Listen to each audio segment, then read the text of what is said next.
Welcome to ఇన్నర్వ్యూలో ఈ వారం guest జాగృతి అధ్యక్షురాలు ఎమ్మెల్సీ టీఆర్ఎస్ ఫైర్ బ్రాండ్ కవిత గారు. సో మొత్తానికి చాలా రోజుల తర్వాత జైలు జీవితం అనుభవించిన తర్వాత జనజీవన సవంతిలో కలిసిన తర్వాత చాలా పొలిటికల్గా యాక్టివ్లోకి వచ్చిన తర్వాత మన రిక్వెస్ట్ మేరకు V6కి ఇంటర్వ్యూ ఇచ్చినారు. Madam welcome to V6, welcome to interview. Thank you. ఎట్లా ఉంది జైలు జీవితం తర్వాత మళ్ళీ ఎమ్మెల్సీ కవిత పొలిటికల్గా యాక్టివ్ మూలకి వచ్చేసినది, ఎట్లా ఉంది? మీరు అన్నట్టు ఫస్ట్ టైం ఇంటర్వ్యూ ఇస్తున్నా జైలు నుండి వచ్చిన తర్వాత. ఇన్ని రోజులైతే కంటిన్యూస్గా పొలిటికల్ యాక్టివిటీలో ఉంటాం కూడా. ఎందుకంటే అదొక పొలిటికల్ ఫ్యామిలీ బ్యాక్గ్రౌండ్. నాకు తెలిసిన ఊహ తెలిసినప్పటి నుంచి 40 ఏళ్లలో మా నాన్నగారు రాజకీయంగా యాక్టివ్ ఉండడము, ప్రతినిత్యం ఇల్లంతా కూడా ప్రజలతోని కలిసి ఉండడము, కలకలాడడం అవన్నీ చూసినటువంటి వ్యక్తిని నేను. సో ఆటుపోట్లు అన్నటువంటి సహజం అన్న తెలుసు, కొంచెం ఇబ్బందికరంగా ఉండే. బట్ నో ప్రాబ్లం, ముందే చెప్పిన నేను అసలే గట్టిదాన్ని మొండిదాన్ని. పాత టీఆర్ఎస్ క్యాడర్, ఇప్పుడు బీఆర్ఎస్ క్యాడర్, మీ జాగృతి క్యాడర్, ముఖ్యంగా తెలంగాణ సమాజం కొత్త కవితను చూస్తుంది. గతం మీరు ఎంపిక చేసినారు, ఎమ్మెల్సీ చేస్తున్నారు, అయినా మీరు జైలు జీవితం తర్వాత తెలంగాణ సమాజం ఇప్పుడు కొత్త కవితను చూస్తుంది. ఎందుకు మార్పు? డెఫినెట్గా చాలా టైం దొరికింది కదా, నా గురించి నేను ఆలోచన చేసుకున్నా, జీవితం గురించి ఆలోచన చేసుకున్నా. చాలా చిన్న జీవితం అనిపించింది. చిన్న జీవితంలో చేయడానికి చాలా పని ఉంది. సో ఊపిరి పీల్చుకోవడానికి కూడా టైం లేదు. చాలా పని చేయాలి, చాలామందిని కలవాలి, చాలామందికి నా హృదయానికి దగ్గరగా ఉండేటటువంటి అనేకమైన సమస్యలను లేవనెత్తాలి, మాట్లాడాలి, పరిష్కారం చేయాలి. వాటి కోసమే పనిచేస్తాను. అంటే తెగింపు, పొలిటికల్గా ఏదోటి నేను ఎలివేట్ కావాలి, పొలిటికల్ ఏదో సాధించాలన్న తపన మీలో ఉంది. నిజంగా పొలిటికల్గా ఏం కావాలనుకుంటున్నారు మీరు? అంటే ఎలివేషన్ అన్నది దానంతటి అది వస్తుందండి. మా కేసీఆర్ గారు ఎప్పుడు ఒకటే మాట చెప్పేవాళ్ళు, లక్ష్యం అన్నది పదవి కాదు. ఎప్పుడు కూడా కుటుంబంలో, మా పార్టీలో కూడా ఎవరు కూడా పదవుల కోసం పనిచేయరు. సమస్యల పరిష్కారం కోసం పనిచేస్తే ఆటోమేటిక్ ఎలివేషన్ వస్తుంది. అది బై ప్రోడక్ట్. అది దాని మీదనే దృష్టి పెట్టుకొని పనిచేసేది అన్నది ఉండదు. ఒక సమస్య ఉంటే దాని మీద పనిచేయాలి, అంతే, సింపుల్. ఆనాడు తెలంగాణ సాధించాలనుకున్నాం, దానికోసం పనిచేసినాం. బతుకమ్మను విశ్వవ్యాప్తం చేయాలనుకున్నాం, దానికోసం పనిచేసినాం. అసెంబ్లీలో అంబేద్కర్ విగ్రహం పెట్టాలనుకున్నాం, దానికోసం పనిచేసినాం. అట్లా ఒకటి గోల్ అనేటటువంటిది ఉంటుంది. బై ప్రోడక్ట్ అనేటటువంటిది మీరు అన్నట్టు పదవో ఇంకోటో అది ఇంపార్టెంట్ కాదు, ఉన్నా లేకున్నా నడుస్తుంది. అంటే ఇందాక మీరు అన్నారు కదా, జైలు నుంచి బయటకు వచ్చిన తర్వాత కవిత గుండె బలమైంది, తర్వాత కవిత లక్ష్యం చాలా బలంగా ఉందని. ఏంటి లక్ష్యం అని? నేను ఒకటే చెప్తున్నా అండి, లక్ష్యం అనేటటువంటిది ప్రజలు మనల్ని చనిపోయిన తర్వాత కూడా గుర్తుపెట్టుకోవాలి, చిరకాలం తలుచుకోవాలి. దానికోసం నువ్వు ఎంత గొప్పగా బతుకుతావు, ఎంత గొప్ప పనులు సాధిస్తావు అన్నది ఇంపార్టెంట్. ఈ చిన్న చిన్న పదవులు వస్తుంటాయి, పోతుంటాయి. ఏదైనా నా దృష్టిలో పదవి అనేటటువంటిది శాశ్వతం కాదు, చిన్నదే. ఎంత పెద్ద పదవి అయినా, ప్రధానమంత్రి పదవి అయినా చిన్న పదవి నా దృష్టిలో. మహాత్మా గాంధీ ప్రధానమంత్రి ఎందుకు గుర్తుపెట్టుకుంటారు ప్రజలు? ఎందుకంటే ప్రజల కోసం పనిచేశాడు కాబట్టి, దిశానిర్దేశం చేశాడు కాబట్టి, ఒక కన్ఫ్యూజన్లో ఉన్నటువంటి సొసైటీకి ఒక వెలుగుబాట చూపించాడు కాబట్టి. అంబేద్కర్ ఎన్నికలనే ఓడిపోయాడు పాపం, కానీ ఎందుకు ఇంకా మనం ఊరూరా బొమ్మ పెట్టి పూజ చేసుకుంటాం, అసెంబ్లీలో ఎందుకు పెట్టుకున్నాం? గొప్ప ఆలోచనలు, గొప్ప వ్యక్తిత్వం. సో నేను జైల్లో ఉన్నప్పుడు నేను ఆలోచించుకున్నది ఏంటంటే, అల్టిమేట్గా నేను సాధించాలనుకున్నది ఏంటంటే, కొన్ని జటిలమైన సమస్యలకి ఈ దేశంలో పరిష్కారం వెతకాలి. అందులో భాగంగానే మహిళా ఉద్యమం ఆనాడు చేపట్టాను. మహిళలకు ఈక్వల్ ఆపర్చునిటీ రావాలని. చాలా దారుణమైన పరిస్థితి అండి మహిళలది. వాళ్ళ కోసం ఖచ్చితంగా పోరాటం చేయాలి, ఇంకా కూడా చేస్తాను. మహిళల తర్వాత బీసీలది చాలా ఘోరమైన పరిస్థితి. ఎస్సీలకు అంతో ఇంతో రక్షణలు దొరికినాయి రాజ్యాంగంలో, కానీ బీసీలని పట్టించుకున్న నాదుడు లేడు. కేసీఆర్ గారు వచ్చేంత వరకు కూడా బీసీలకు పట్టుమని ₹1 ఇచ్చినటువంటి పార్టీ లేదు. ఖచ్చితంగా బీసీల పక్షాన రాష్ట్రంలోనే కాదు దేశవ్యాప్తంగా నేను పోరాటం చేస్తాను. సో మంచి ఉన్నతమైన లక్ష్యాలతోని లక్షలాది సమూహానికి సహాయం అయ్యేటటువంటి పనులు చేయాలి తప్పితే ఏదో చిన్న చిన్న పనులు నా వ్యక్తిత్వంగా నేను ఎమ్మెల్యే కావాలి, నేను ఎంపీ కావాలి, అవుతాం కాకపోతే కాదు, పెద్ద విషయం కాదు అది. కానీ అద్భుతంగా లక్షలాది ప్రజల జీవితాల్లో మార్పు వచ్చే విషయాల్లో మాత్రం పనిచేస్తాం. తాజాగా బీసీ నినాదం ఎత్తుకున్నారు. తెలంగాణ సమాజమే కాదు, బయట సమాజం కూడా మేము చూస్తుంది. ఏంది బీసీలకి కవితకి ఏంది? బీసీ నినాదానికి కవితకి లింక్ ఏంటి? అసలు ఏంది పొందన? కొత్తదేం లేదు. నేను నా కమిట్మెంట్ మహిళా ఉద్యమం కోసం పోరాటం చేసినప్పుడే బీసీలకు కమిట్మెంట్ ఇచ్చాను. నేను మహిళా ఉద్యమం కోసం పోరాటం చేసినప్పుడు సంపూర్ణంగా 33% రిజర్వేషన్ అందరు మహిళలకు రావాలి, బీసీ మహిళలకు కూడా రావాలి అని ప్రయత్నం చేసినప్పుడు అసలు బీసీలకే చట్టపరంగా రక్షణ లేదు, రాజ్యాంగపరంగా రక్షణ లేదు. బీసీ మహిళలను అడిగేటోళ్ళు ఎవరు ఉన్నారు? ఇబ్బంది కదా, వాళ్ళు రాలేరు. వాళ్ళు రావాలి అని అంటే బీసీలకు రక్షణ కావాలి. సో ఆనాడే నేను నా మైండ్లో నిర్ణయించుకున్నా, బయట కూడా ప్రకటించాం, ఖచ్చితంగా ఓబీసీ మహిళలకి కోటా ఉండాల్సిందే, దానికోసం ఓబీసీ బిల్లు ఈ దేశంలో రావాల్సిందే, పోరాటం చేస్తామని అప్పుడే ప్రకటించాం. కవిత గారు జైలు నుంచి బయటికి రాగానే ఇక్కడ బీసీ నినాదం చాలా ఉవ్వెత్తున లేస్తుంది. కాంగ్రెస్ పార్టీ అధికారంలోకి వచ్చింది, కులగణన, తర్వాత బీసీ ఎజెండా ఇదంతా వస్తుంది. ఒక ఎజెండా మీ ముందుంది. అంటే ఈ ఎజెండాను మీరు క్యాప్చర్ చేసినారా, లేకుంటే అసలు ఏంది మీ ఉద్దేశం? బీసీ అంటే ఒక్కసారి మీ ద్వారా ప్రజలకు కూడా నేను గుర్తు చేయాలనుకుంటున్నది ఏంటంటే అండి, నేను జైలుకి వెళ్ళకముందే బీసీలకు సంబంధించి పూలే గారి విగ్రహాన్ని అసెంబ్లీలో పెట్టాలి, కామారెడ్డి డిక్లరేషన్ అమలు చేయాలని చెప్పి రౌండ్ టేబుల్ సమావేశాలు చాలా జిల్లాల్లో పెట్టినాం. అది నేను జైలుకి వెళ్ళకముందే జనవరి 4వ తారీఖు అనుకుంటా, పోయిన సంవత్సరం నాకు గుర్తుంది. మేము స్పీకర్ గారికి ఫస్ట్ లెటర్ ఇచ్చి ప్రారంభించినాం. నేను అరెస్ట్ అయింది మార్చి 15. అంటే ఆ మొత్తం 3 నెలలు కూడా అనేకమైన కార్యక్రమాలు చేస్తూనే ఉన్నాం బీసీల పక్షాన మేము. ఆ సందర్భంగా నేను అరెస్ట్ అయ్యాను, తర్వాత జైలు అదంతా జరిగింది. నేను అనేది ఏంటంటే ఏదైతే పనులు నేను ప్రారంభించానో, నిజం చెప్పాలంటే నేను 2006లో ప్రజా జీవితంలోకి వచ్చినప్పుడు ప్రారంభించిన ఏ ఒక్క పనిని కూడా ఇప్పటివరకు వదిలిపెట్టలేదు. నేను ఆనాడు బతుకమ్మ ఎత్తుకుంటే ఇప్పటివరకు దించలేదు, ఆనాడు తెలంగాణ ఉద్యమం ఎత్తుకుంటే ఇప్పటిదాకా దించలేదు. So fundamental characters of human being ఏదైతే ఉంటుందో అది పెరుగుకుంటూ పోవాలి, రోజు రోజుకు మంచి అనేది, ఇంకా కొన్ని మంచి పనులు యాడ్ అవ్వాలి తప్ప మర్చిపోకూడదు అన్నటువంటి కాన్సెప్ట్లో నేను పనిచేస్తాను. 13 ఏళ్ల కింద అంబేద్కర్ కోసం 48 గంటలు దీక్ష చేసిన నేను. ఇవాళ కూడా నేను అంబేద్కర్ స్ఫూర్తితోనే పనిచేస్తాను. సో బహుజనవాదము, తెలంగాణవాదము, పేద ప్రజల పక్షాన మాట్లాడడము ఇదేం కొత్త కాదు. మీరు అన్నట్టు జైలు తర్వాత ఇది నాకు పునర్జన్మనే. అంటే జైల్లో నేను బాగా బాగా బాగా మిస్ అయింది మాత్రం నా పిల్లలండి. అంతకు మించి నాకు ఏది కూడా మిస్ అయినట్టు అనిపించలే. కంఫర్ట్స్ ఇవన్నీ వస్తుంటాయి పోతుంటాయి, అది పెద్ద విషయం కాదు. ఒక పిల్లలు తప్పితే నేను మిస్ అయింది ఏం లేదు. సో అప్పుడు ఆ సందర్భంలో నాకు వచ్చిన ఆలోచన కూడా అదే, దేవుడి దయవల్ల పిల్లలు పెరిగి పెద్దగా అయినరు, నేను ప్రజల కోసం ఏం చేయగలుగుతా, నేను ఎంత డెడికేటెడ్గా పని చేయగలుగుతా అన్నది ఒకటి ఆలోచించిన తప్పితే వేరే థాటే లేదు నాకు. కానీ ఒక వర్గం సమాజం క్వశ్చన్ చేస్తుంది, కవితకి ఏమవసరం బీసీల గురించి? ఇప్పుడు మాదిగా ఉన్నారు, మాదిగల విషయం మందకృష్ణ మాట్లాడుతున్నారు, బీసీల కోసం ఆర్ కృష్ణ మాట్లాడుతున్నారు, జాజా శ్రీనివాస్ మాట్లాడుతున్నారు, ఇంకా ఎంబీసీల కోసం వెంకట్లాటలు మాట్లాడుతున్నారు. ఏంది కవితకి బీసీలకి ఏంది? కవిత ఎందుకు మాట్లాడతారు? ఏ అర్హతతో మాట్లాడతారు కవిత? నేనేమంటున్నా అంటే అర్హత అనేటటువంటిది ఒకలిస్తే వచ్చేది కాదు, కష్టపడి సంపాదించుకుంటే వస్తుంది. నీ గుండె కొట్టుకుంటే ఒక సమాజం కోసం నీకు అర్హత వస్తుంది. ఆనాడు తెలంగాణ సమాజం కోసం కేసీఆర్ గారు ఒక నినాదం తీసుకొని బయలుదేరితే లక్షలాది గుండెలు కొట్టుకునే, అందులో నాదొకటి. ఆనాడు నేను బయటకు వచ్చినా అంటే ఒకసారి బయటకు వచ్చినటువంటి వాళ్ళం ఒక సమస్య పట్ల స్పందించి ఇంకో సమస్య పట్ల స్పందించకపోవడం అనేది జరగదు. అంటే నీ స్పందన నిజాయితీ అయితే, నిజాయితీగా నువ్వు స్పందించి ఉంటే ఒకదానికి ఎట్లా రెస్పాండ్ అయినా ఇంకో దానికి అట్లే రెస్పాండ్ అవుతావు. సో ఎస్సీల సమస్యలకు ఎట్లా రెస్పాండ్ అవుతామో, ఎస్టీల సమస్యలకు ఎట్లా రెస్పాండ్ అవుతామో, విద్యార్థుల సమస్యలకు ఎట్లా రెస్పాండ్ అవుతామో అట్లనే బీసీల సమస్యలు కూడా రెస్పాండ్. సో నాయకుడు ఎవరు అన్నది ఇంపార్టెంట్ కాదు, న్యాయం జరగడం అన్నది ఇంపార్టెంట్. ఇక్కడ బీసీలకు న్యాయం జరగాలనేదే నేను కోరుకుంటాను. కానీ కవిత బీసీ ఎజెండా, సొంత ఎజెండా అనేది ఒక బలమైన వాదన. నాకేం లాభమే, నేను బీసీ ఎజెండా, నేను బీసీనా చెప్పు, నాకేమైనా రిజర్వేషన్? ఎగ్జాక్ట్లీ ప్రజా జీవితంలో ఉన్నాం కాబట్టి మనం సాధించుకున్నటువంటి తెలంగాణ, సామాజిక తెలంగాణ వైపు వెళ్ళాలంటే ఖచ్చితంగా బీసీలకు న్యాయం జరగాలి. బీసీలకు మీరు స్వతంత్రం వచ్చినప్పటి నుండి ఇప్పటి వరకు చూసుకుంటే రోజు రోజుకి వాళ్ళ సంఖ్య తగ్గుతుంది తప్ప పెరుగుతలేదు, సంపద తగ్గుతుంది తప్పితే పెరుగుతలేవు. వృత్తి పనులు ఎక్కడున్నాయండి ఇవాళ? అంతకుముందు వృత్తి పనులు ఉండే, ఇప్పుడు గ్లోబలైజేషన్ వచ్చిన తర్వాత ఆ చైనా కూడా ప్రతి ఒక్కటి చేసి మనకి ఇవ్వబట్టే. ఎక్కడ పోయినాయి పనులన్నీ, ఎక్కడ పోయినాయి తెలుస్తుంది కదా, అర్థమవుతుంది కదా. అవన్నీ అర్థమయ్యి ప్రజా జీవితంలో ఉండి ఎదురుగా ప్రజలు కష్టపడుతున్నా చూసుకుంటే ఎట్లుంటాం. ఇలా బీడీ కార్మికుల గురించి మాట్లాడిన దాన్ని నాకేం అవసరం, నేను బీడీలు వేస్తానా, నాకు పెన్షన్ వస్తుందా, ఎందుకు మాట్లాడినా? నేను ఆ రోజు బలంగా కేసీఆర్ గారితో రిక్వెస్ట్ చేయడం వల్ల ఇవాళ ఒక 4.5 లక్షల మందికి ఇంటికి పెన్షన్ వస్తుంది, సంతోషం కదా. సో ఇవాళ బీసీల గురించి నేను బలంగా నో నేను అంత కుర్చగా ఆలోచించనండి. నా కాన్స్టిట్యున్సీలో బీడీ కార్మికులు ఉన్నారా లేదా అన్నది ప్రశ్న కాదు. బీడీ మొత్తం ఇండస్ట్రీ పోతున్నది, వాళ్ళకి అసలు ఉపాధి లేకుండా పోతున్నది, వాళ్ళకి ఇంకో పని రాదు పాపం బీడీలు తప్ప. నేను అట్లా ఆలోచిస్తాను, సమస్యకు శాశ్వత పరిష్కారం ఉండాలని ఆలోచిస్తే తప్ప నా కాన్స్టిట్యున్సీలు ఇంతమంది ఉన్నారా అంతమంది ఉన్నారా అని అంత కుర్చగా నేను ఆలోచించాను. నేను మళ్ళీ చెప్తున్నా మీకు, పదవులు అనేటటువంటి చిన్నవండి, వ్యక్తిత్వం ముందు. వ్యక్తిత్వం ఎంత పెంచుకుంటే అంత బాగుంటుంది. నేను అట్లాంటి వ్యక్తుల్లో ఒకదాన్ని. ఇండియా మొత్తం పనిచేస్తాను, నేను ఓన్లీ తెలంగాణలో కూడా పనిచేస్తాను. మీరు అనుకోవచ్చు బీసీ నినాదానగానే చాలా క్వశ్చన్స్ వస్తున్నాయి. కవిత ఏ ఎజెండాతో వెళ్తుంది? అసలు బీసీ నినాదం మీ పార్టీ ఎజెండాలో లేదు. కేసీఆర్ సహా మీ పార్టీ ముఖ్యులు ఎవరు బీసీ నినాదం మీద, బీసీ కులగణం మీద ఎవరు మాట్లాడలేదు. కవిత ఎందుకు మాట్లాడింది? అంటే మీ సొంత ఎజెండానా, పార్టీ ఎజెండానా, ఏంది? మీ ప్రశ్న 1000% తప్పు. మీకు ఎవరు ఇన్ఫర్మేషన్ ఇచ్చిండ్రు? కేసీఆర్ గారు 2001లో పార్టీ పెట్టినప్పుడు ఒక మేనిఫెస్టో రిలీజ్ చేశారు. ఆ రోజు ఆ మేనిఫెస్టోలో, ఆ పార్టీ కాన్స్టిట్యూషన్లో రాసుకున్నది ఏంటంటే 51% మన పార్టీలో పొజిషన్లు బీసీలకు ఇస్తామని రాసుకున్నాం. ఆనాటి నుండి ఈనాటి వరకు బీఆర్ఎస్ పార్టీలో స్టేట్ కమిటీలో, జిల్లా కమిటీలో అన్నిట్లో బీసీలకు 51% ఇస్తాం. సెకండ్ థింగ్, అధికారంలోకి వచ్చిన తర్వాత ఎలక్టెడ్ పోస్టులు తక్కువ ఉంటే కూడా అన్ఎలెక్టెడ్ పోస్టులు ఏవైతే ఉంటాయో ఇవాళ చైర్మన్లు ఇస్తే 58 మంది బీసీలకు ఇచ్చిరండి చైర్మన్లు కేసీఆర్ గారు.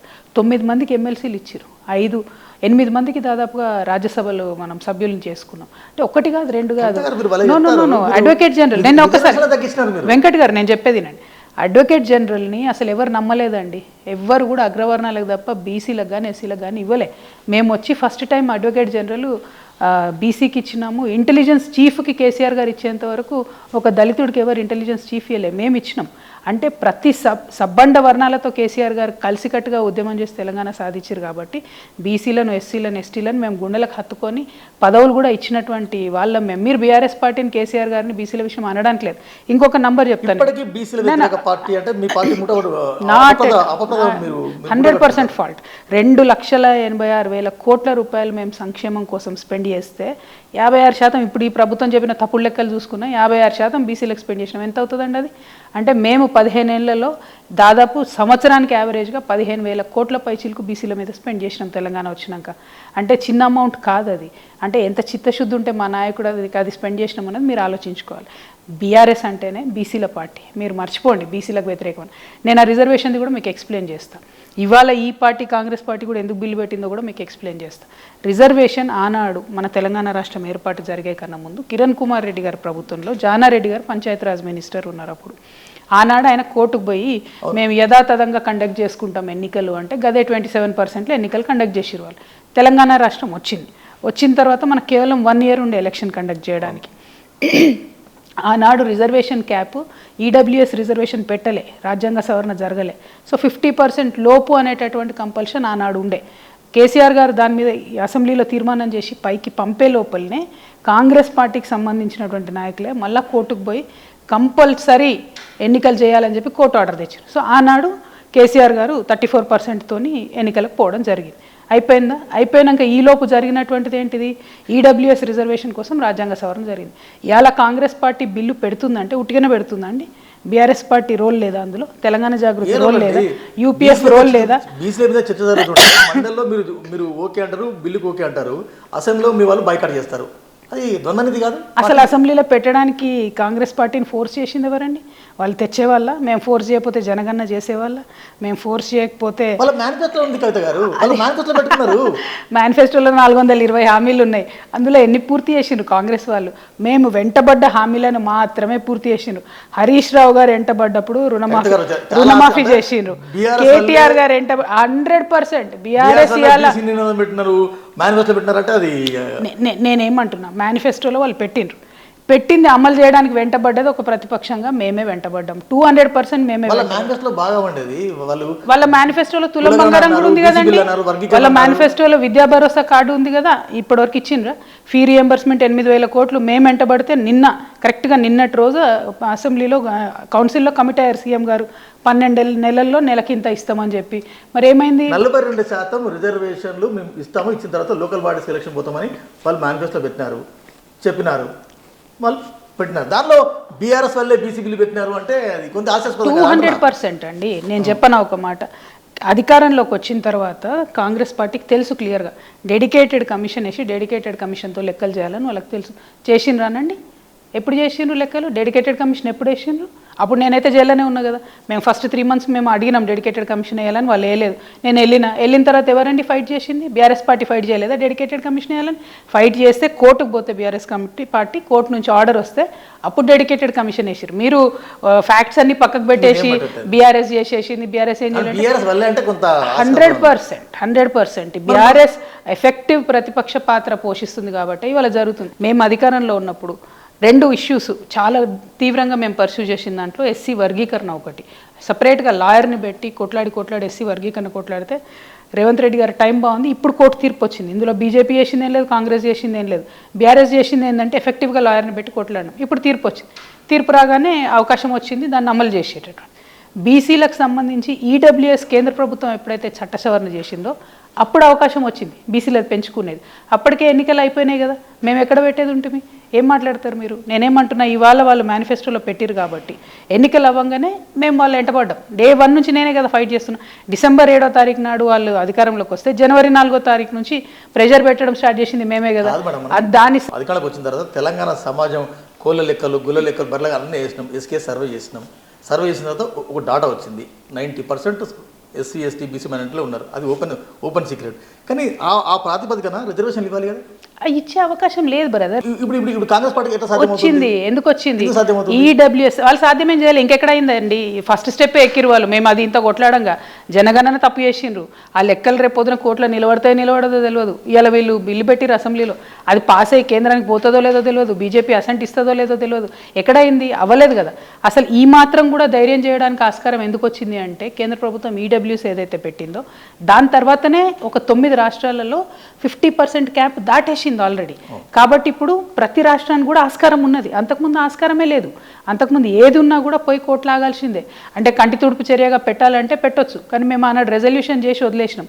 ఇవాళ వీళ్ళు బిల్లు పెట్టిండ్రు. ఇప్పుడు మీరు అన్నట్టు కాంగ్రెస్ పార్టీ చిత్తశుద్ధి ఏందన్నది ఇప్పుడు బయటపడుతుంది. ఎట్లా వీళ్ళు పెట్టినటువంటి బిల్లు అసలు ఫస్ట్ బీజేపీ వాళ్ళు యాక్సెప్ట్ చేస్తారా చేయరా, రాష్ట్రపతి సిగ్నేచర్ పెడతాడా పెట్టడా, పెట్టిన తర్వాత దాన్ని ఎట్లా అమలు చేస్తారు, వీటి దగ్గర మనందరం కలిసి పనిచేయాలి. అంటే నేను ఓన్లీ కాంగ్రెస్ మీద నెప్పనెట్టి ఊరుకోవడం అనట్లేదు. డెఫినెట్గా బీజేపీని కూడా ప్రెషర్ చేయాలి, బీజేపీని కూడా ప్రశ్నించాలి, అప్పుడే ఈ బిల్లు సాధ్యమవుతుంది.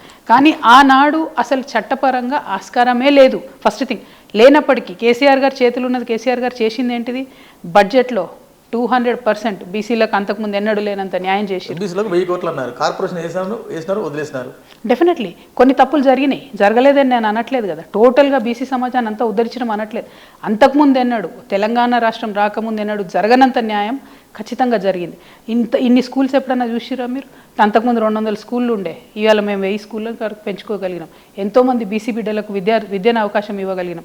అనేకమైన కార్యక్రమాలు చేసినాం. ఉస్మానియా యూనివర్సిటీకి వైస్ ఛాన్సలర్ ఎవరు లేకుండే, బీసీ బిడ్డను వేసుకున్నదే ఫస్ట్ కేసీఆర్ గారు. ఇవాళ రేవంత్ రెడ్డి గారు నేను ఎస్సీ నేషన్ అని చెప్తున్నారు, కానీ మేము ఓపెన్ చేసిందే ఆ ఛానల్, ఆ థాట్ ప్రాసెస్ ఓపెన్ చేసిందే కేసీఆర్ గారు. సో నేను అనేది ఏంటంటే ఒక రైతు బంధు ఇస్తే 70% బీసీల దగ్గర లేదా అండి భూమి రాష్ట్రంలో? ఆలోచించండి ఒక్కసారి, ఎవరికి లాభం జరిగింది? సో మీరు అట్లా బ్లాంకెట్గా బీఆర్ఎస్ ఏం చేసింది అని అంటే రేపు పొద్దున మీకు అన్ని లెక్కలు తీసి చూపిస్తాయి ఎంతమందికి వచ్చిన. మనం ఇంత బాగా చేస్తే, మీరు ఇంత బాగా చేస్తే జనం మీ వెంట ఉండేవాళ్ళు కదా. బీసీ సమాజం 2 సార్లు అధికారం ఇచ్చారు కదా మాకు. డెఫినెట్గా 2వ సారి అధికారంలోకి వచ్చినాక ఎవరి మనసును ఒప్పించుంటాము, ఏదో ఇబ్బంది అయి ఉంటుంది, చిన్న చిన్న కోఆర్డినేషన్ మిస్టేక్స్ అయి ఉంటాయి. దాంతోపాటు జరిగింది ఏంటంటే కాంగ్రెస్ పార్టీ అలవిగాని హామీలు ఇచ్చి గ్యారంటీలు చేసి వాటిని గ్యారంటీ సంతకాలు పెట్టి బాండ్ పేపర్లు వేసి పేపర్లలో వేసుకొని సోనియా గాంధీ లాంటి నాయకుల్ని తీసుకొచ్చి చేస్తే వాళ్ళకి ఎంతతో గెలిచినారండి వాళ్ళు? 1%. ఇంకొక మాట చెప్పాలి నేను, మేము ఓడిపోవడానికి ఇంకొక కారణం కాంగ్రెస్ బీజేపీ ఇద్దరు కలిసికట్టుగా మమ్మల్ని ఓడించినారు. దానికి క్లాసిక్ ఎగ్జాంపుల్ మీకు చెప్తా. కేసీఆర్ గారు 2 దగ్గర నుంచి పోటీ చేసిరా, గజ్వేల్ కామారెడ్డి. గజ్వేల్లోనేమో ఈటెల రాజేంద్ర అన్న పోటీ చేస్తాడు, కామారెడ్డిలోనేమో రేవంత్ రెడ్డి గారు పోటీ చేస్తారు. ఓకే, అయిపోయిందా వాళ్ళ అండర్స్టాండింగ్? అయిపోయినాక ఎంపీ ఎలక్షన్ వచ్చేటప్పటికి మల్కాజ్గిరిలో ఈటెల రాజేంద్ర అన్న పోటీ చేస్తే రేవంత్ రెడ్డి గారు రిటర్న్ గిఫ్ట్ ఏమి ఇస్తారండి? బలమైన క్యాండిడేట్ పెట్టకుండా పాపం మా మహేందర్ అన్న చేవెళ్ళలో పోటీ చేయాల్సినోడు ఆయనను తీసుకొచ్చి మల్కాజ్గిరిలో మా అక్కకి ఇచ్చి అక్కడ పోటీ చేయించారు. అంటే మంచి return gift, match fixing, MLA election దగ్గర నుంచి ఎంపీ ఎలక్షన్ కొనసాగుతుంది. పోటీ కూడా బీజేపీ సహకరిస్తారు, అదొక అపవాదు. మేమెందుకు సహకరించినాం? బీఆర్ఎస్ పార్టీ చరిత్రలో ఎమ్మెల్సీ ఎన్నికల్లో మేము చాలా తక్కువ సార్లు పోటీ చేసినామండి. మా పార్టీకి కొన్ని పాలసీలు ఉంటాయి. మేము బీఆర్ఎస్ మీరు మొత్తం హిస్టరీ చూసుకోండి 25 ఏళ్ళ. బలమైన విమర్శ ఏంటంటే బీసీ రిజర్వేషన్లు మీరు తగ్గించి బీసీలకు అన్యాయం చేసిందే. నాట్ ఎట్ ఆల్ చేసే ఆస్కారం చట్టపరంగా లేకుండే. ఆనాడు కేసీఆర్ గారు ముందు 2 చాయిస్లు ఉండే. ఒకటి బీసీలకు అసలే రిజర్వేషన్ ఇవ్వకుండా ఎన్నికలు పోవడం, 2 ఉన్నంతలో 27% ఇచ్చి ఎన్నికలకు వెళ్ళడం. ఉన్నంతలో ఇచ్చి ఎన్నికలకు పోయినరు తప్పితే ఆనాడు ఒకవేళ చట్టపరంగా ఏమాత్రం ఆస్కారం ఉన్నా అబౌవ్ ఇచ్చి వెళ్ళే వాళ్ళని తప్పితే ఇంకొక ఆస్కారమే లేదు అక్కడ. నిజంగా కూడా బీసీలకు ఒక రకంగా అన్యాయం చేస్తున్నారు, ఎస్సీలకు ఇంకో రకంగా అన్యాయం చేస్తున్నారు. ఎవరు? బీఆర్ఎస్ఆ? ఎట్లా అన్యాయం చేసినాం? ఎస్సీలకు దళిత బంధు ఇచ్చి అన్యాయం చేసినామా? ఎట్లా అన్యాయం చేసినాం? ఫేజ్ వైజ్ ఇస్తాం కదా, అందరికి ఎట్లా ఇవ్వగలుగుతాం? హుజూరాబాద్ జుక్కల్లో ఒక మండలము, మదిరలో ఒక మండలము సాచురేషన్ బేసిస్ మీద ఎక్స్పెరిమెంట్ చేసినాం. మా ప్లాన్ ఇప్పుడు మిషన్ కాకతీయాలో మేము చెరువులు బాగు చేసినామండి. 5 years ప్రణాళిక వేసుకొని చేసినాం. మేము ఇట్లా అలవిగాని వాగ్దానాలు, ఇగో 7వ తారీఖు అధికారం లాగానే 9వ తారీఖు సంతకం పెడతాలంటే వాగ్దానాలు ఎప్పుడు చేయలే. ఫేజ్ వైజ్ చేస్తామని చెప్పినాం, ఫేజ్ వైజ్ చేసుకుంటూ పోయినాం. కవిత గారు, బీసీల లెక్కలు దేశం లెక్కలు లేవు, ఓన్లీ తెలంగాణలో మాత్రమే. ఇది ఒక చరిత్ర కదా? డెఫినెట్లీ కేసీఆర్ గారు రాసిన చరిత్రనే కదా. మేమే సకల కుటుంబ సర్వే చేసినాం కదా. అబ్సల్యూట్లీ ఉంది. మీరు డిలీట్ చేస్తే మేమేం చేయాలి? ఎక్కడ చిత్తుకాయ? తప్పు మీరు అట్లా అనద్దు. This an insult. మీ మీద కేసు అవుతుంది. దాని మీద ఎందుకు అవుతుంది తెలుసా? గవర్నమెంట్ డబ్బులు ఖర్చు పెట్టి గవర్నమెంట్ ఎంప్లాయీస్ 3.5 లక్షల మంది సింగిల్ డేలో ప్రాపగాండా చేసి దేశ విదేశాలు ఉన్న బిడ్డలను పిలిపించి మేము లెక్క పెట్టినాం. లెక్కలు ఎక్కడ మేడం? ఆ లెక్కలు బాజాబ్తా ఏది అధికారికం ఏది? చట్టం ఏది? మేము అధికారికంగా ఉంది. ప్లానింగ్ మీరు డిపార్ట్మెంట్ అసెంబ్లీకి తెచ్చినారా, మండలికి తెచ్చినారా, చట్టబద్ధ కల్పించినారా? మీకు ఒక విషయం చెప్పాను వెంకట్ గారు, మంచి ప్రశ్న అడిగారు మీరు. ఇవాళ లెక్కలు కాంగ్రెస్ ప్రభుత్వం చేసింది కదా, అసెంబ్లీలో పెట్టమంటే ఎందుకు పెడతలేదండి మరి? ఇప్పుడు పూసలో ఎంతమంది ఉన్నారో తెలుసా వెంకట్ గారు? చెప్పినరా లెక్క కాంగ్రెస్ పార్టీ వాళ్ళు? చెప్తారు. ఎప్పుడు చెప్తారు? బిల్లు పాస్ అయినాక చెప్తారా? 42% ఎందుకు అసెంబ్లీకి బిల్ అయితే వచ్చింది కదా? ఉన్నదేమో 56% అంటారు. అవునా? ముస్లింలను 10% కలుపుకుంటే 66%. మరి ఎందుకు 42% ఇస్తున్నారు? మిగతా వాళ్ళు కొట్టుకొని చావాలా 42%లో? లెక్కలకి పొత్తు ఎక్కడ ఉంది మేడం? మీరు భలే చెప్తారు. అసలు అధికారికం కాదు కదా, అదంటారు నేను. 200% అధికారికం అంటే మీరు ఇట్లా మీరు అడ్డదిడ్డంగా అధికారం కాదు, ప్లానింగ్ డిపార్ట్మెంట్ చేసినటువంటి లెక్కల అధికారం కాదంటే నేను ఈ గవర్నమెంట్ ప్లానింగ్ డిపార్ట్మెంట్ లెక్కలు చేయడం తప్పెందుకు పట్టినా అంటే అది కోర్టులో నిలుస్తుందా నిలవదా అన్న క్వశ్చన్. ఎందుకు? కోర్టు క్లియర్గా ఒక రికమెండేషన్ ఇచ్చింది. ఆనాడు మనం రిజర్వేషన్ల కోసం లెక్కలు చేయలే, బడ్జెట్ పంచుకోవడం కోసము. అసలు తెలంగాణ కొత్తగా వచ్చింది, ఎవరెంతమంది ఉన్నారు మనకు తెలియాలి, ఎవరు ఏ సామాజిక స్థితిగతులు ఉన్నారు తెలియాలని చేసినాం. ఇప్పుడు వీళ్ళు చేసింది ఎందుకు? స్పెసిఫిక్గా రిజర్వేషన్ కోసమే కదా. ఇంకొక మాట అడుగుతా, కవిత గారు చేసినటువంటి అంశం ఏందని ఇందాక నుంచి అడుగుతారు కదా మీరు చేసింది ఏంటి అని. గవర్నమెంట్ మేనిఫెస్టోలో ఏం పెట్టిందండి? రాజకీయంగా 42% రిజర్వేషన్ ఇస్తారు. నేను ఒక్కదాన్నే కదా 3 బిల్లులు పెట్టాలని అడిగింది, విద్యలో ఉయ్యాలని అడిగింది, ఉద్యోగాలు వేయాలని అడిగింది, రాజకీయాల్లో పెట్టిరు కదా 2 బిల్లులు, విద్యలో ఉద్యోగాలలో. అంతకుముందు ఉందా ప్రభుత్వంలో ఆలోచన? మరి మేమేం మాట్లాడకపోతేనే, ఎవరేం ఉద్యమం చేయకపోతేనే ఉటేనే 2 బిల్లులు పెట్టిరా. నేనేమంటున్నా అంటే 200% ఇది కవిత డిమాండ్ కాదు, మొత్తం బీసీ సమాజం డిమాండ్. నేను ఒక్కదాన్ని నేను 72 కులాలకు సంబంధించినటువంటి ప్రతి ఒక్క వ్యక్తితోని, ప్రతినిధితోని రాత్రి పగలు కూర్చొని మాట్లాడి వాళ్ళ సమస్యలు ఏంది అడిగి తెలుసుకొని ప్రతి రౌండ్ టేబుల్లో వాళ్ళందరికీ వాయిస్ ఇచ్చి మాట్లాడిచ్చి తెలుసుకున్నటువంటి సమస్యను ఒక ప్రజాప్రతినిధిగా ప్రభుత్వం ముందు కాంగ్రెస్ హైకమాండ్ మేనిఫెస్టోలో భాగం మేడం. మీ డిమాండ్ వాళ్ళు పెట్టినారా? విద్యలో 42% ఇస్తామని చెప్పినారు, వాళ్ళు ఉద్యోగాలలో ఇస్తారని చెప్పినారు, రాజకీయంగా 42% ఇస్తామని చెప్పిండ్రు. నేను చేసినటువంటి పని ప్రజల ముందుంది. ప్రజలు ఇవాళ నేను చేసిన అనుకుంటే రేపొద్దున రిజల్ట్ తెలుస్తుంది, ప్రజలు నేను చేయలేదు అనుకుంటే అది కూడా రిజల్ట్ తెలుస్తుంది. ఎందుకో బీఆర్ఎస్ మీ వెంట లేదు అంటే మీ ఎజెండా బీసీ వెంట లేదు అనేది రైట్? నేనేమంటా అంటే నేను తెలంగాణ జాగృతి నుండి బీసీ నినాదం తీసుకొని బయలుదేరిన గత జనవరిగా నేను పోరాటం చేస్తూ ఉన్నాను. బీఆర్ఎస్ పార్టీ రాజకీయ పార్టీగా వాళ్ళు ఏ టైంలో స్పందించాలో ఆ టైంలో స్పందించినారు. అసెంబ్లీలో బలంగా వాణిని వినిపించినారు. ఎక్కడ మ్యాటర్ అవుతుంది ఒక రాజకీయ పార్టీ మాట్లాడాలో అక్కడ మాట్లాడినారు. డెఫినెట్గా బీఆర్ఎస్ పార్టీలో మండలిలో చర్చ జరుగుతుంటే కవిత గారు మాట్లాడతారు, అసెంబ్లీలో కేటీఆర్ హరీష్ వాకౌట్ చేస్తారు. అంటే ఇది డబుల్ స్టాండర్డ్ కదా? బీసీలో మాట్లాడినరు కదా, హరీష్ అన్న మాట్లాడినరు, గంగుల కమలాకర్ గారు మాట్లాడినరు, మాట్లాడిన తర్వాత వాకౌట్ చేసారు, మాట్లాడిన తర్వాత మా వాయిస్ చెప్పిన తర్వాత వాకౌట్ చేసారు, ముందు వాకౌట్ చేయలే. కవిత గారు అధికారులను పిలిపించుకొని లెక్కలు ఇస్తారు, కేసీఆర్ ఇవ్వరు, కేటీఆర్ ఇవ్వరు, హరీష్ ఇవ్వరు, ఎంటర్ మీ ఫ్యామిలీ ఇవ్వరు. మీ ఫ్యామిలీ బీసీలకు సపోర్ట్ అంటే ఎట్లా అమ్ముతారండి? నేనేమంటున్నా అంటే ఇది చాలా చిన్న విషయం పట్టుకొని ప్రభుత్వం దాన్ని పెద్దగా బూచిగా చూపించాలనే ప్రయత్నం చేస్తుంది. అసలు మీరు చేసిన లెక్కనే తప్పని ఒదిక్కు మొత్తుకుంటుంటే అది పక్కన పెట్టి నువ్వు లెక్కియలే, నువ్వు పేరు రాసుకోలే అని చెప్పి గందరగోళం చేసి ఇంటికి వస్తే ఇవ్వకపోతే ఏం చేస్తారండి? ఇప్పుడు కేసీఆర్ గారి దగ్గరకో, కేటీఆర్ దగ్గరకో, హరీష్ అన్న దగ్గరకో పోయింటే వాళ్ళు కూడా ఇచ్చేటోళ్ళు కావచ్చు. మరి పంపించారో పంపించలేదో నాకు తెలియదు. ఎందుకంటే హైదరాబాద్లో 30 లక్షల మంది చెప్పారు నాకు, వీళ్ళు ఇవ్వలేదు, మా ఇంటికి ఎవరు రాలేదు. ఎగ్జాక్ట్లీ బీఆర్ఎస్ పార్టీ బలంగా అడిగితేనే ఇచ్చినారు. రెండోసారి బీఆర్ఎస్ పార్టీ అడిగితేనే సెకండ్ టైం రీసర్వేకి ఇచ్చినారు. ప్రతి బీసీ సంఘం కూడా డిమాండ్ చేస్తేనే ఇచ్చినారు. మరి ఎందుకు 3% అయిందని చెప్తున్నారు? ప్రభుత్వం ఒక చిన్న యాడ్ వేసిందా? మేము స్పెసిఫిక్గా అడిగినాం, మీరు కనీసం యాడ్ అన్నాడు కేసీఆర్ గారు ఎట్లా చేసిరండి? ఎంతగానం ప్రచారం కల్పించారండి? మేము సెకండ్ టైం చెప్పినప్పుడు స్పెసిఫిక్గా అడిగినాం, మీరు ప్రచారం కల్పించండి. ఇప్పుడు టోటల్ పర్సెంట్ చెప్పండి. కేసీఆర్ గారు 10 ఏళ్ళు ముఖ్యమంత్రి, 14 ఏళ్ళు ఉద్యమ నాయకుడు, 10 ఏళ్ళ ముఖ్యమంత్రి, బాధ్యత లేదా వారికి?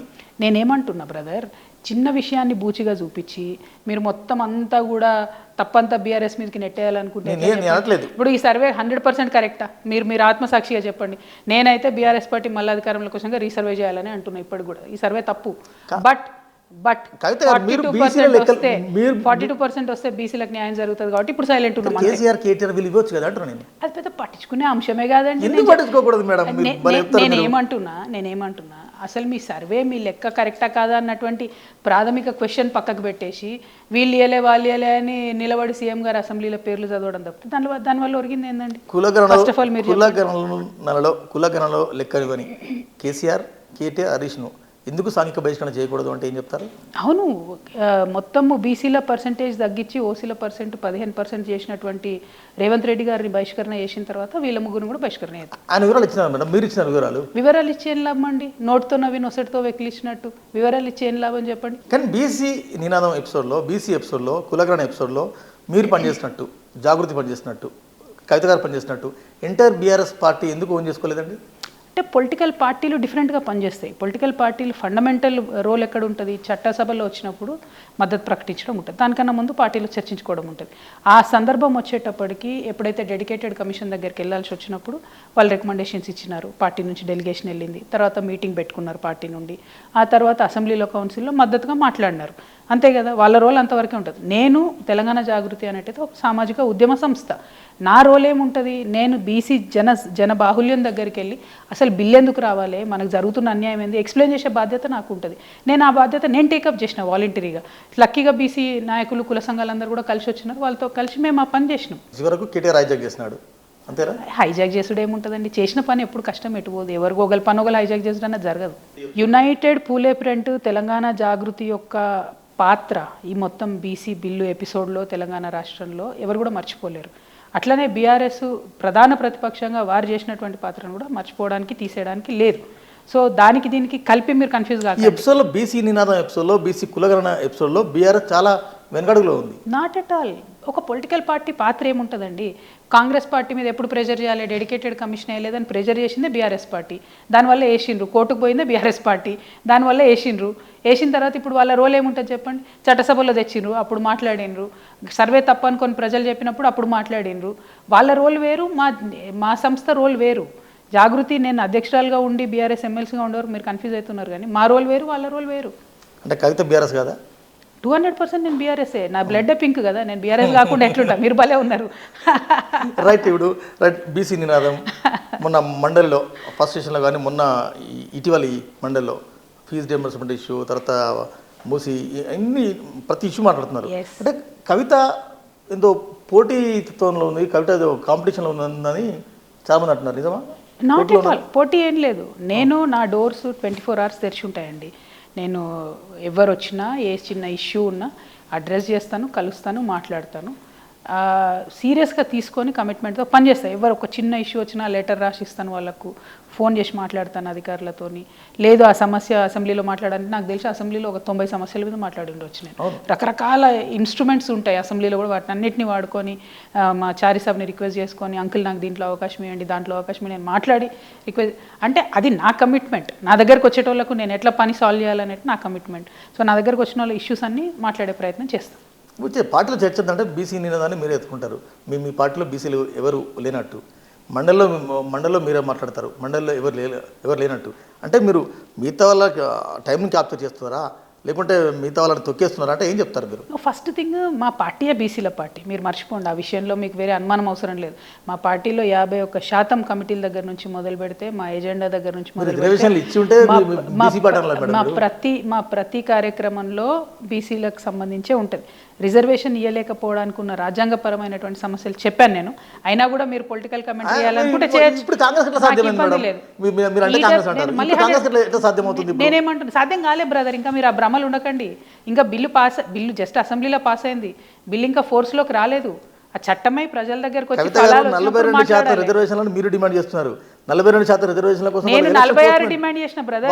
42 కాదు, 46 చేసిన నేను. మనం ఎంతో మనకంతా నా నినాదము. మీరు అడగాల్సింది ప్రశ్నలు వాళ్ళను, నన్ను కాదు. అదే కవిత గారు, నేను అధికారంలో ఉంటే ఇవ్వము, వాళ్ళు మాత్రం ఇవ్వాలి. ఇది తప్పు. నో, మీరు తప్పు మాట్లాడుతున్నారు. మేము అధికారంలో ఉన్నప్పుడు ఇచ్చే ఆస్కారం లేదు. ఫస్ట్ థింగ్, కాన్స్టిట్యూషనల్ కంపల్షన్ ఉంది.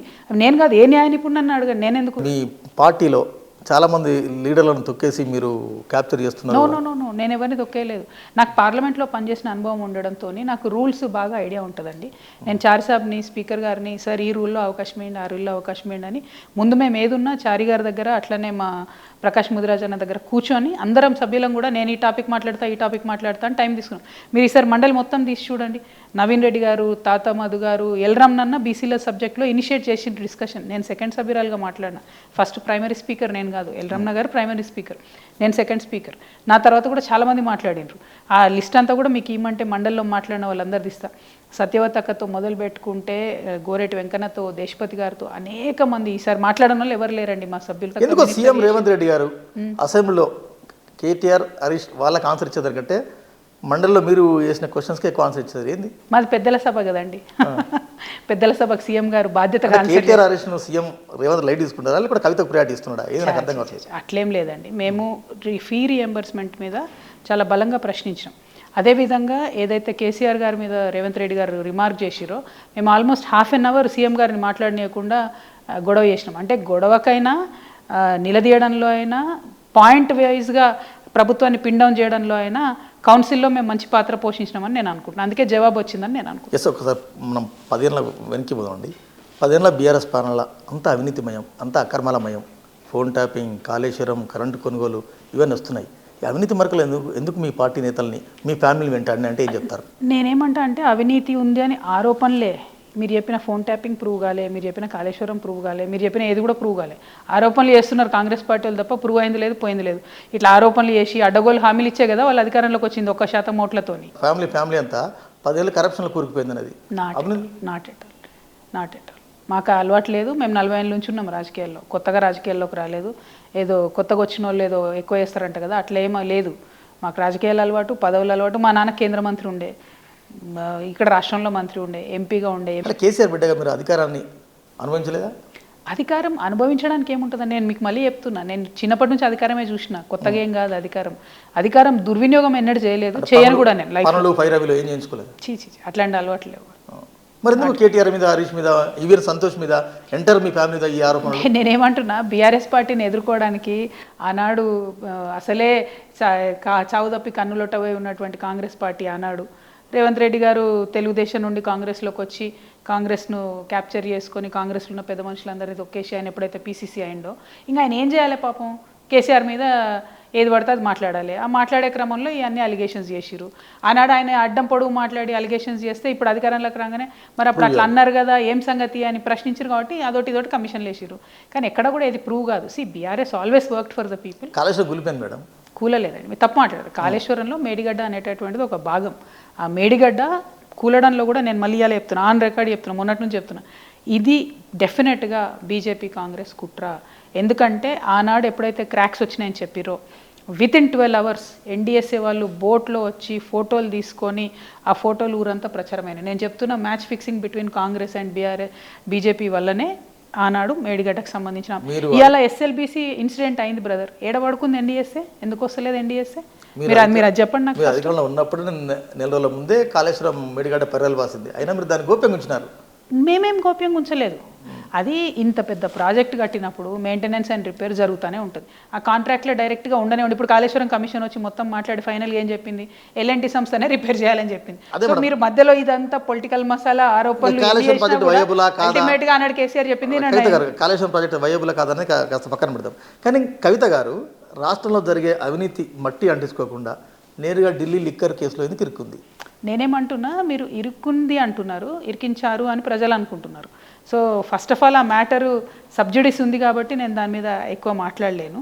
కాకపోతే నేనేంటన్నది నాకు దగ్గరగా చూసిన వాళ్ళు కానీ నా నియోజకవర్గ ప్రజలు కానీ వాళ్ళకి తెలుసు. నాకు అవినీతి చేసి అవసరం లేదు, నాకు అంత అత్యాశ లేదు. నాకు మంచి ఆకాంక్షలు ఉన్నాయి, ప్రజల కోసం పనిచేయాలి కానీ ఏదో డబ్బు ఉండాలి, మెడగట్టుకోవాలి మీద అట్లాంటి ఆలోచనలు ఏం లేవు. సో సింపుల్గా చాలా స్వీట్గా పాలిటిక్స్లో ఉండదలిచినాం, పాలిటిక్స్లోనే ఉంటాం. మీ కెరీర్లో, మీ పార్టీ కెరీర్లో పెద్ద మాయన అస్సలే కాదు. బీజేపీ పార్టీ ఇవాళ మీరు మొత్తం దేశంలో కాశ్మీర్ నుంచి కన్యాకుమారి వరకు బీజేపీ పార్టీ ఎవరెక్కడ దొరికితే వాళ్ళ మీద ఏదో ఒక నెపం నెట్టడం. కాంగ్రెస్ పార్టీ ఎక్కడ అధికారంలో ఉంటే అక్కడ వాళ్ళు చేయడం. ఈ పార్టీ ఆ పార్టీ అని కాదండి. ఒకసారి ఎగ్జాంపుల్ మీరు చూడండి. ఇవాళ రేవంత్ రెడ్డి తెలంగాణ ముఖ్యమంత్రి గారు బెయిల్ మీదనే ఉన్నారు. పక్క రాష్ట్రం ఏపీ ముఖ్యమంత్రి చంద్రబాబు నాయుడు గారు బెయిల్ మీదనే ఉన్నారు. ఇంకో పక్క రాష్ట్రం కర్ణాటక ముఖ్యమంత్రి సిద్ధరామయ్య గారు బెయిల్ మీదనే ఉన్నారు. అక్కడ ఉప ముఖ్యమంత్రి డీకే శివకుమార్ గారు ఆయన బెయిల్ మీదనే ఉన్నాడు. హేమంత్ సోరెన్ బెయిల్ మీదనే ఉన్నాడు. మీరు పై నుంచి కింది వరకు చూస్తే నేను బెయిల్ మీదనే ఉన్నా, సోనియా గాంధీ గారు బెయిల్ మీదనే ఉన్నారు, రాహుల్ గాంధీ గారు బెయిల్ మీదనే ఉన్నారు. Top to bottom A party నాయకుడిని చూసినా జైలు బెయిలు అనేటటువంటిది దురదృష్టవశాత్తు భారతదేశ రాజకీయాల్లో నార్మల్ అయిపోయినాయి. కక్ష సాధింపు అనేటటువంటిది ఒక పార్టీ అధికారంలోకి వస్తే ఇంకో పార్టీ మీద నెపం నెట్టడం. మీ అభిమానులే కావచ్చు, మీ ఇంట్లో వాళ్ళే కావచ్చు, ఇంట్లో పిల్లలే కావచ్చు, మా మదర్ చాలా సిన్సియర్గా ఫైటర్, డాక్టర్ ఆఫ్ ఫైటర్, కానీ లిక్కర్ కేసులో ఇన్వాల్వ్ అవ్వడం అనేది మీ పార్టీకి మాయన మచ్చ, మీ కెరీర్కి మాయన మచ్చ, ఎట్లా? నేనేం చెప్తున్నా బ్రదర్ అంటే, ఇప్పుడు ఈ మ్యాటర్ నిజంగా సబ్జుడీస్ ఉంది, నేను దీనికి ధీటుగా సమాధానం చెప్పగలుగుతా. కాకపోతే ప్రజా జీవితంలో ఉన్నప్పుడు వచ్చేటటువంటి పలు రకాలైనటువంటి విమర్శలు ఫ్యామిలీ మెంబర్స్ మన క్యారెక్టర్ దగ్గర నుండి చూస్తారు కాబట్టి వాళ్ళకి తెలుసు వాస్తవం ఏంటి, వాస్తవం ఏది కాదు అనేది. సో నాకు ఫ్యామిలీ రెండు సైడ్లు, అంటే నాన్నగారి సైడ్ అయినా ఇటు సైడ్ అయినా 100% సపోర్ట్ ఉంది కాబట్టి పిల్లల్ని నేను కాపాడుకోగలిగిన. ఒక 6 నెలలు తల్లి లేనప్పుడు పిల్లలు ఎట్లా ఉంటారు అనేటటువంటి విషయం ఆలోచన చేస్తే చాలా భయం వేసేది నాకు. కాకపోతే నేను అట్లా పెంచుకున్నాను నా పిల్లలు ఫస్ట్ నుంచి ధైర్యంగా, చాలా అన్ని పబ్లిక్ లైఫ్కి దూరంగా పెంచుకున్నా కాబట్టి వాళ్ళు కూడా ధైర్యంగా ఉన్నారు, చదువుకుంటున్నారు, ఏం డిస్టర్బెన్స్ కాకుండా ఉన్నారు. సో మన క్యారెక్టర్ మన ఫ్యామిలీ వాళ్ళకి తెలుసు కాబట్టి వాళ్ళు ధైర్యంగా ఉన్నారు. ఇక ప్రత్యర్థులు చేసేటటువంటి ఆరోపణలు ఇవాళ రేపు ఎట్లున్నాయంటే బురద జల్లిగా నువ్వు క్లీన్ చేసుకో అన్నట్టు ఉన్నది. సో సోనియా గాంధీ గారి మీద చేసినా, నా మీద చేసినా, మహిళలు అనేటటువంటి కనికరణ ఎక్కడా లేదు. ఇవాళ మమతా బెనర్జీ మీద చేసినా, ఇంకోరి మీద చేసినా ఈ రాజకీయాలు ఇట్లా తయారైనాయి. కాబట్టి మన క్యారెక్టర్ తెలిసినటువంటి ప్రజలు, మన క్యారెక్టర్ తెలిసినటువంటి ఫ్యామిలీ మెంబర్స్ సపోర్ట్గా ఉన్నంతకాలం మహిళలు వెనక్కి తగ్గాల్సిన అవసరం లేదు. పైగా 33% ఇప్పుడు రిజర్వేషన్ వస్తుంది కాబట్టి ఇంకా పెద్ద ఎత్తున మహిళలు రావాలి. నేను కూడా త్వరలోనే తెలంగాణ జాగృతి నుండి లీడర్షిప్ క్లాసెస్ కూడా పెడుతున్నాం. మేము క్షేత్రస్థాయి నుంచి కూడా మహిళల్ని పికప్ చేసి ప్రతి ఒక్క అంశంలో కూడా ట్రైన్ చేస్తాం. అంటే జనం యాక్సెప్టెన్స్ ఉంటుందా కవితకి? 200% ఎందుకు ఉండదండి, డెఫినెట్గా ఉంటుంది. మహిళలకు ట్రైన్ చేసి పంపిస్తే మహిళలకు అబ్సల్యూట్లీ మంచి యాక్సెప్టెన్స్ ఉంటుంది. అంటే బీఆర్ఎస్ ఓడిపోవడంలో కవిత పాత్ర కూడా కొంత ఉంది, లిక్కర్ ఇష్యూ అంటే దాన్ని మీరు యాక్సెప్ట్ చేస్తారా? ఉండొచ్చండి. నేనేమంటున్నా, కర్నూలు చావుకు 1,00,000 కారణాలు అన్నట్టు బీఆర్ఎస్ పార్టీ నుండి ప్రత్యర్థులు చేసినటువంటి అనేక ఆరోపణలు ప్రజలకు ఎట్లెట్లా రీచ్ అయినాయో, ఎట్లా అర్థం చేసుకున్నారో, కొన్ని వర్గాలకు మేము రీచ్ అయ్యి పని చేయలేకపోవచ్చు. కానీ మేజర్ కారణం ఏంటంటే కాంగ్రెస్ బీజేపీ మ్యాచ్ ఫిక్సింగ్ చేసుకోవడం. ఎందుకంటే బూత్ స్థాయిలో కూడా కాంగ్రెస్ బీజేపీ కార్యకర్తలు అవసరం ఉన్న కాడ కోఆర్డినేషన్ చేసుకొని పనిచేసినారు. 2, కాంగ్రెస్ పార్టీ సోనియా గాంధీ, రాహుల్ గాంధీ లాంటి పెద్ద పెద్ద నాయకులు తీసుకొచ్చి సంతకాలు పెట్టించి ఫ్రంట్ పేజ్లో యాడ్స్ వేసి 6 గ్యారెంటీస్ అని చెప్పి ఊదరగొట్టడం. ఈ 2 కూడా ఇంత చేస్తే కూడా ఓన్లీ 1%తోని బీఆర్ఎస్ పార్టీ ఓడిపోయింది. కవిత గారు, లిక్కర్ కేసు వల్ల 2 ప్రభుత్వాలు కూలిపోయినాయి. ఒకటి బీఆర్ఎస్, ఇంకోటి ఢిల్లీ ఆప్.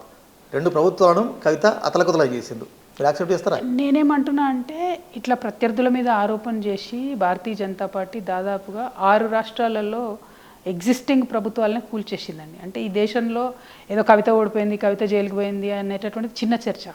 అంటే ఇట్లనే రాజకీయాలు చేద్దామా వద్దా అనేది పెద్ద చర్చ. అది ప్రజలు ఆలోచించుకోవాలి. ఇట్లా చేద్దాం రాజకీయాలు అని అంటే ఏమవుతుంది? ఇవాళ రేవంత్ రెడ్డి గారు అధికారంలో ఉన్నాడు కాబట్టి ఒకళ్ళని అరెస్ట్ చేస్తాడు, రేపు నేను అధికారంలోకి వస్తే ఇంకోళ్ళని అరెస్ట్ చేస్తాము. ఇట్లా నడుచుకుంటూ పోతూనే ఉంటుంది కదా వ్యవహారం. అట్లా కాదు కదా. కన్ను న్యాయం దాటి ప్రజాస్వామ్యంలోకి వచ్చినాం కదా మనం. ఇంకా కూడా మనం ఉల్టా ఆటవిక రాజ్యం వైపు వెళ్తున్నట్టు అనిపిస్తుంది తప్పితే ఇంకోటి కాదు. కవిత అవినీతి వల్ల మేము ఓడిపోయినాం అని కేసీఆర్, కేటీఆర్ మీ మీద చాలా సీరియస్గా ఉన్నారు, గురుగా ఉన్నారు. నిజం? Not at all. తప్పు, శుద్ధ తప్పు. మీ దగ్గరికి అరెస్ట్ చేసేందుకు అధికారులు వస్తే అనవసరంగా దీనిలో ఇరుక్కున్నాం, అనవసరంగా రచ్చ చేస్తున్నామని కేటీఆర్ ఫోన్ పగలగొట్టినాడు. ఇది శుద్ధ తప్పు. కానీ కవిత అరెస్ట్ అవుతుంటే ఎందుకు పార్టీ కానీ క్యాడర్ కానీ కేసీఆర్తో సహా ఎందుకు నొరిప్పలేదు? నన్ను ఒక 3 years ఇబ్బంది పెట్టినారండి ఈ కేసు విషయంలో. ఫైనల్గా 3 years తర్వాత నన్ను అరెస్ట్ చేసినారు. నన్ను ఫస్ట్ ఈడీకి పిలిచినప్పుడు ఢిల్లీలో మా పార్టీకి సంబంధించినటువంటి అందరు నాయకులు, హరీష్ అన్న, రామన్న, అందరూ ఎమ్మెల్యేలు, చాలామంది మంత్రులు కానటువంటి వాళ్ళు కూడా, నాయకులు చాలామంది ఢిల్లీకి రావడం జరిగింది. ఇది మార్చ్ అప్పుడు 3 ఏళ్ల కింద వాళ్ళు పిలిచినప్పుడు ఫస్ట్. తర్వాత సిబిఐ ఇక్కడికి వచ్చినప్పుడు చాలామంది ఎమ్మెల్యేలు ప్రతి ఒక్కరు కూడా మనకు బయట నిలబడి మీ మీడియా మిత్రులందరూ కూడా బయటసి ఇవ్వడం జరిగింది. ఆ తర్వాత శ్రీనివాస్ యాదవ్ గారు స్వయంగా ఇంటికి వచ్చి నన్ను తీసుకొని కేసీఆర్ గారి దగ్గరికి తీసుకెళ్లడం జరిగింది. ఆ తర్వాత ఈడీ అరెస్ట్ చేస్తుంటే రామన్న, హరీష్ అన్న, ఆనాడు కేశవరావు గారు ఉండే మన పార్టీలో, వారందరూ కూడా ఇంటికి రావడం జరిగింది. ఇక ఢిల్లీలో ఉన్నప్పుడు పాపము రానోళ్ళు లేరు, ఎంతోమంది వచ్చి నిలబడి ఎయిర్పోర్ట్లో, కోర్ట్ హాల్లో వెయిట్ చేసిన వాళ్ళు ఉన్నారు. సో మా పార్టీ నాకు అన్ని చోట్ల అంతటా కూడా ఉంది అని నేను బలంగా నమ్ముతున్నాను. దినం చాలా దగ్గరగా చూస్తారు మేడం. మొన్న ఫార్ములా ఈ కేసు విషయంలో, ఫార్ములా ఈ రేస్ విషయంలో కేటీఆర్ను అరెస్ట్ చేస్తారు అని ప్రచారం జరిగితేనే, కేటీఆర్ని పోలీసు పిలిస్తేనే మొత్తం తెలంగాణ భవన్ అంతా కూడా నిండిపోయింది, అడౌట్ చేస్తున్నారు. కానీ వాళ్ళు ఒకరోజు ధర్నాలకు పిలుపునిచ్చినారు, రాస్తారోలకు పిలుపునిచ్చినారు. పార్టీ అంతా కూడా కేటీఆర్ వెంట ఉంది, కానీ కవిత వెంట లేదు. ఎందుకు లేదు? పెద్దది మీరు అరెస్ట్ అయితే చిన్న కాలువలేదండి పార్టీ మీ వెంట ఎట్లుంటుంది అనుకుంటున్నారు మీరు? నేనేమంటున్నా అండి, ఇవాళ మా పార్టీ కార్యనిర్వాహక అధ్యక్షుడి మీద ఏదైనా ఆరోపణ చేస్తే మొత్తం పార్టీ మీద చేసినట్టే. కాబట్టి ఆటోమేటిక్గా పార్టీ అంతా రెస్పాండ్ కావాల్సింది. నా విషయం మీరు చూసుకున్నట్టయితే ఇవాళ ఎప్పుడైతే బలంగా టీఆర్ఎస్ బీఆర్ఎస్గా మారిందో ఆనాటి నుండి మా మీద, మా పార్టీ మొత్తం మీద దాడులు ఎక్కువైనాయి.